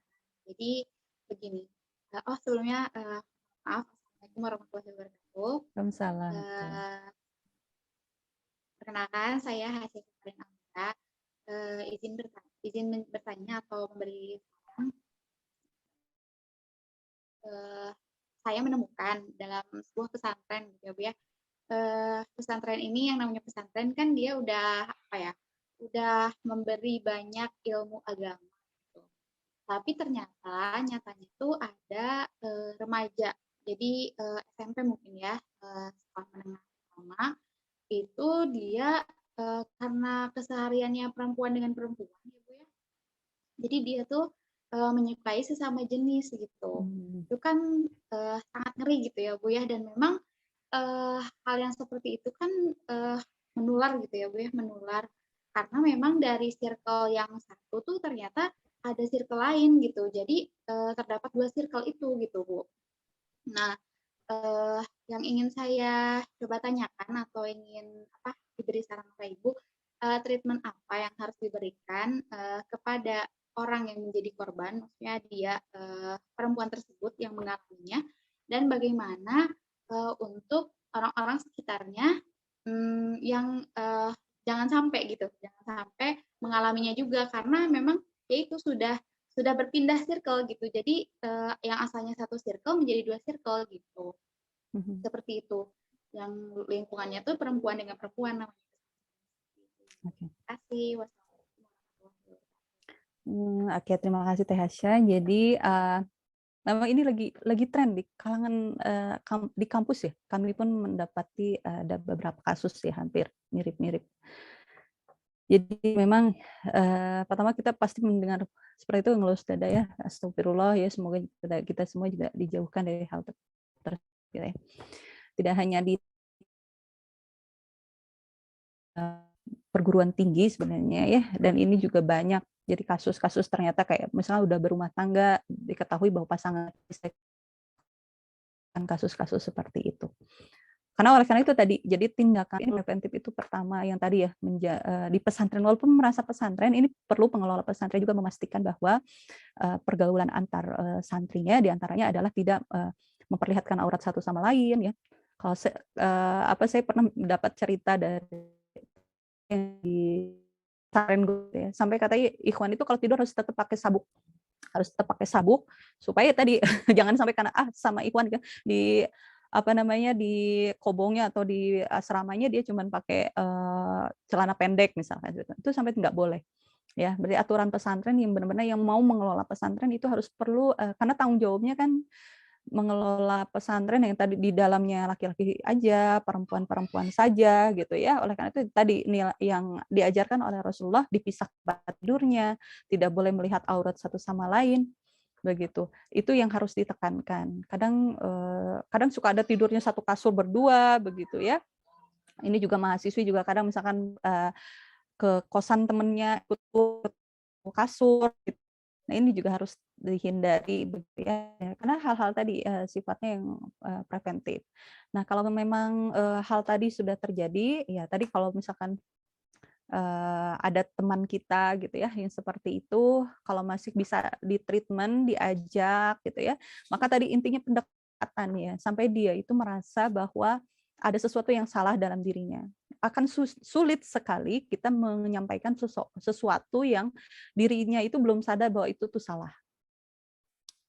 Ya, jadi memang perlu penyadaran dari sisi bahwa yang dilakukannya itu salah. Nanti kalau dia sudah sadar bahwa dia itu salah, ada hal yang perlu diubah, nanti dia meminta bantuan, nah boleh kita lakukan bantuan. Karena kalau kita menyadarkan orang yang merasa dirinya tidak salah akan sulit gitu. Oleh itu yang pertama memang kita perlu mendoakan ya Allah si fulanah, sebutkan namanya si fulanah, ya Allah sadarkan dia perilakunya itu udah bla bla gitu ya, sampaikan gitu ya. Kemudian nanti kalau yang bersangkutan sudah ada perasaan kita ada peluang untuk masuk ke dalam dirinya, dalam hal ini adalah melihat perilakunya tersebut, baru nanti kita mulai treatment. Akan sulit, tapi kalau dirinya sudah menutup diri itu memang agak sulit. Kecuali memang dari pihak keluarga mungkin ya, orang tua misalkan. Kalau kita posisi kita adalah sebagai teman, akan sulit sebenarnya. Tapi kalau posisi kita sebagai keluarga, sebagai pihak yang memang pasti kalau keluarga nggak akan membiarkan, begitu ya.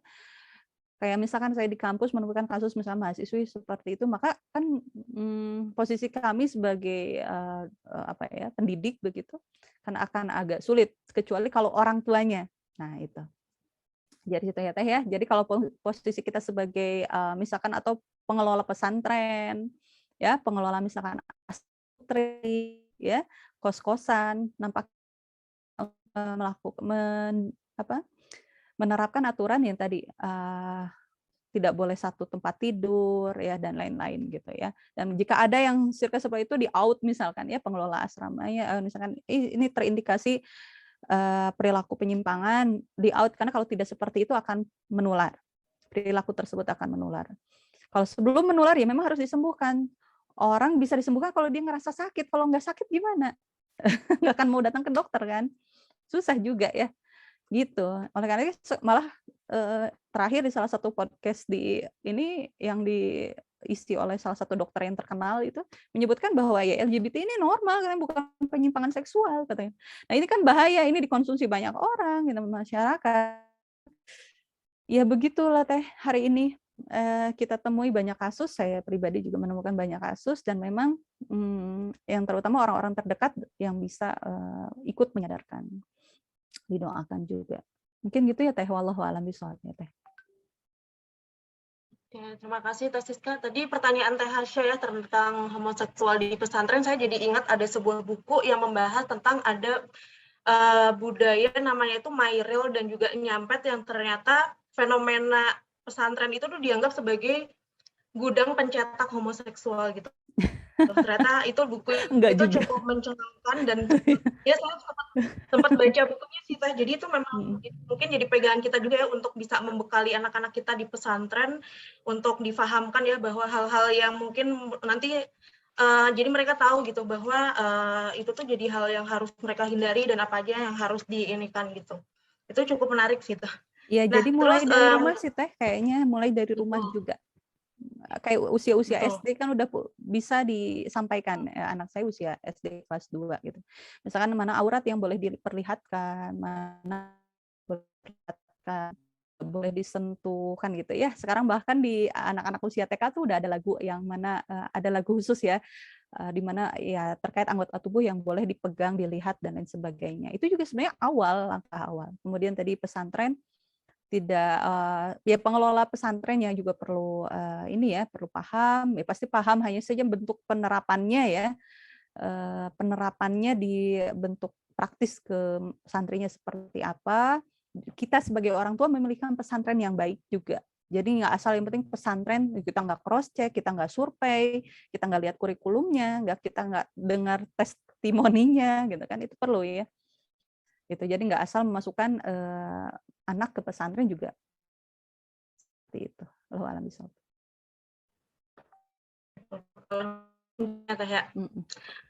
Oke, nah berhubung ini ada pertanyaan Teh, masih boleh Teh? Mangga. Silakan. Oke. Jadi ini saya cukup ini Teh melihat ada kemarin tuh sempat rame. Jadi ada seorang public figure yang dia dituduh melakukan pelecehan seksual oleh fansnya, di mana dalam keadaan tidak sadar dan lain sebagainya. Nah, saya mencoba membayangkan ketika saya punya adik laki-laki gitu Teh. Saya nggak bisa membayangkan ketika nanti ada orang yang dia itu memfitnah adik saya bahwa mungkin dia korban telah dilecehkan dan lain sebagainya, tapi dia juga nggak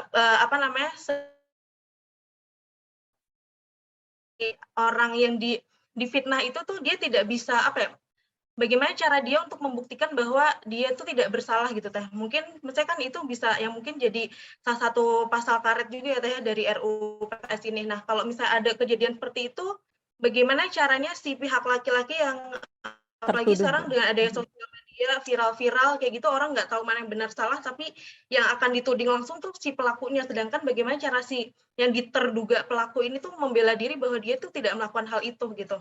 Baik. Nah itu seperti apa Teh kalau dalam hukum, apa yang harus dilakukan? Karena saya juga khawatir nih kalau misalnya kakak laki-laki saya ada perempuan lain yang memfitnah dirinya kayak gitu. Baik.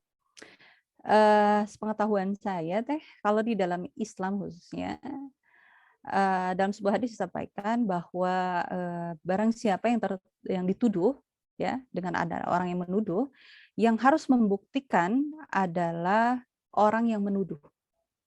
Ya. Pertama, jadi orang yang dituduh tidak harus membuktikan apa-apa pada dasarnya. Itu pun dalam asas tersebut kalau hukum pidana itu saya bukan bidangnya ya, tapi kalau di hukum perdata saya mengajar juga mata kuliah hukum perdata. Itu ya, mungkin kalau pidana Islam ya seperti itulah kurang lebih. Jadi intinya ketika ada orang yang menuduh kita ya, apapun itu tuduhannya, jangan panik. Ya, kita tanyakan yang bersangkutan apa buktinya. Dan semua bukti yang dihadirkan pun kan itu perlu dibuktikan ya. Apakah bukti yang disampaikan itu memang sesuai, apakah memberatkan, atau justru buktinya abal-abal gitu ya, kan bisa jadi. Jadi jangan panik, karena biasanya kalau kita udah panik duluan, biasanya itu justru jadi senjata untuk yang bersangkutan. Ya, pertama itu, karena pada dasarnya yang harus menghadirkan bukti adalah orang yang menuduh. Yang tertuduh adalah mengingkari dan bersumpah. Itu dalam Islam. Ya. Kita mengingkari, saya tidak melakukan itu, dan saya demi Allah misalnya tidak melakukan itu. Apa buktinya? Kalau dia bisa menghadirkan bukti, maka bukti tersebut harus dibuktikan nilai kebenarannya. Nah, dengan kondisi hari ini, kemajuan digital, ya, hari ini segala sesuatu itu diviralkan, ya.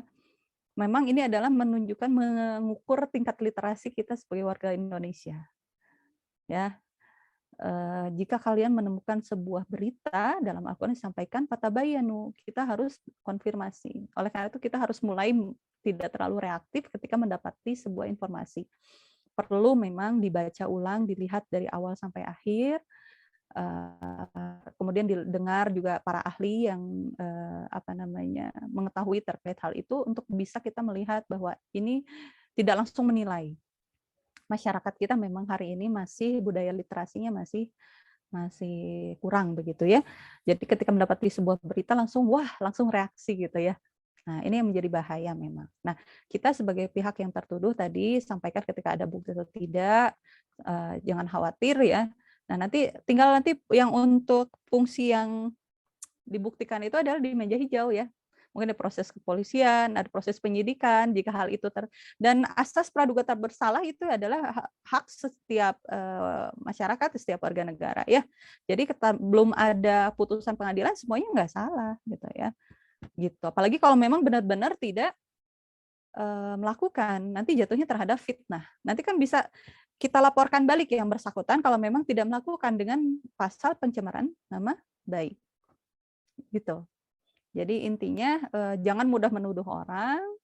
Kalau ada orang yang menuduh harus dia hadirkan bukti, kita yang tertuduh tidak harus menghadirkan bukti kecuali nanti kalau udah proses persidangan memang diminta oleh dalam proses persidangan itu diminta ya kita sampaikan biasanya buktinya apa, saksi dan lain sebagainya. Jadi itu teh. Jadi prinsip dasarnya adalah yang harus mendatangkan bukti adalah orang yang menuduh. Oke, mungkin ingat di kasusnya Nabi Yusuf ya. Nabi Yusuf yang dituduh berzina oleh Zulaikha, kemudian Zulaikha dia buat bukti, tapi buat buktinya salah kan? Kan di dalam Al-Quran itu diperjelas bahwa Zulaikha menyebutkan pada orang-orang bahwa ini Yusuf sudah merobek pakaian saya, tapi yang robek pakaiannya bagian belakang, bukan bagian depan. Dia lupa, kan dia mungkin panik ya. Kan lalu ada ahli hukum di sana menafsirkan kalau kamu benar Yusuf yang melakukan itu harusnya robeknya bukan di belakang tapi harusnya di depan. Kalau di belakang berarti ada apa katanya kita kan. Ya itulah. Itu jadi insya Allah ya para penegak hukum juga mungkin tidak akan serampangan lah dalam menjatuhkan sebuah putusan gitu ya, dan ini hakim dan lain sebagainya, karena kedudukan sebagai hakim sangat berat, satu kakinya di surga, satu lagi di neraka gitu, pasti insya Allah lah ya gitu teh Nuha. Siap teh Siska, cukup mencerahkan gitu ya, apalagi mungkin kita sebagai netizen pun juga kalau ngeliat yang viral-viral, yang jumlah likes-nya banyak, di-share-nya banyak, itu belum tentu itu adalah sebuah kebenaran. Jadi memang literasi kita akan diuji untuk melihat, dan pasti semoga Allah memberikan kita hidayah ya untuk bisa melihat mana yang benar dan juga mana yang salah, karena memang makin sini tuh benar-benar bias, dan memang ini salah satu bukti bahwa akhir zaman telah di depan mata gitu, dan ini jadi ujian keimanan buat kita. Oke, itu tadi pertanyaan terakhir yang mungkin akan jadi sesi penutup gitu ya dari adanya pematerian kita hari ini, dan mungkin saya ambil sedikit kesimpulan bahwa pada akhirnya kesucian, menjaga kehormatan itu dan juga menjaga harga diri itu sangat dijunjung dalam Islam gitu. Oleh sebab itu Islam lebih mengedepankan aspek promotif preventif daripada aspek kuratif dengan cara memberikan sanksi-sanksi, hukuman dan lain sebagainya. Yang makanya itulah sebabnya pendidikan karakter itu harus lebih ditekankan gitu ya terhadap individu, khususnya kita ya sebagai karena kebanyakan para ummahat gitu ya, untuk kita bisa menumbuhkan pendidikan kepada anak-anak kita tentang bagaimana menjadi individu yang selalu menahan pandangan, berpuasa gitu ya, untuk menjaga hawa nafsu, terus juga menjaga kemaluan, dan juga kita harus belajar juga gitu ya, bagaimana Rasulullah juga mencontohkan bagaimana proses pembentukan karakter dan juga untuk melahirkan keimanan dalam diri anak-anak kita gitu ya, untuk ketakutan bahwa kita tuh diawasi langsung oleh Allah seperti itu. Dan itu mungkin jadi salah satu pencegahan yang paling efektif yang bisa kita lakukan sebagai ikhtiar untuk kita menjaga keluarga kita dari adanya kejahatan seksual yang marak terjadi di era saat ini seperti itu. Nah, itu saja mungkin ya Teh untuk sesi pematerian kita hari ini. Jazakallahu khairan atas waktunya dan juga ilmu-ilmunya Teh Siska ya. Nah, mungkin sebelum kita tutup boleh Teh Siska untuk memberikan closing statement. Saya persilakan Teh. Baik, bismillahirrahmanirrahim. Untuk sesi akhir ini, intinya kita kembali kepada Allah ya, kita berpegang teguh kepada Allah dan Rasul-Nya. Dalam hal ini adalah Al-Quran, nilai yang sudah diajarkan di dalamnya. Dan kita berlindung pada Allah dari segala tindakan tadi, hal-hal yang kejahatan penyimpangan seksual di hari ini yang begitu banyak dan beragam. Tapi tidak lupa juga kita jangan sampai karena kekhawatiran yang berlebih pada diri kita juga lupa terhadap nilai yang harus kita beri bermanfaatan kita di masyarakat, termasuk juga mengawal tentang aturan yang ada di negara kita. Walaupun misalnya saya bukan fakultas hukum atau lain, kita perlu semua pihak ini harus mengawal aturan yang saat ini sedang digodok, khususnya kayak RUU TPKS atau RUU KUH pidana, yang minimal kita bisa tahu, menyikapi ataupun bahkan bersikap. Karena kan biasanya suka ada petisi apa dan lain sebagainya, ikut meramaikan hal-hal yang memang sedang diperjuangkan mungkin oleh para ustadz kita, ya, para guru-guru kita yang juga ikut mengawal tentang aturan kejahatan seksual di Indonesia. Begitu ya. Jadi memang kita juga perlu sadar bahwa kan khairun nas anfa'uhum linnas, bahwa sebaik-baiknya manusia adalah yang bermanfaat. Jadi bukan hanya pada keluarga, orang-orang terdekat kita, juga kepada masyarakat, untuk sama-sama mengingatkan bahwa tadi hal-hal yang mana saja yang dilarang oleh Allah dan mana-mana saja yang diperbolehkan gitu ya. Pada hakikatnya adalah untuk kemaslahatan kita semua. Mungkin demikian ya Teh Nuha. Al-haqqu min rabbik fala takunanna minal mumtarin. Billahi taufiq wal hidayah. Wassalamualaikum warahmatullahi wabarakatuh. Hatur nuhun. Waalaikumsalam warahmatullahi wabarakatuh. Nah, mungkin untuk ini dari kami Teh ada kenang-kenangan Teh pada untuk Teh Siska pemberian sertifikat. Mungkin buat operator boleh di di share screen.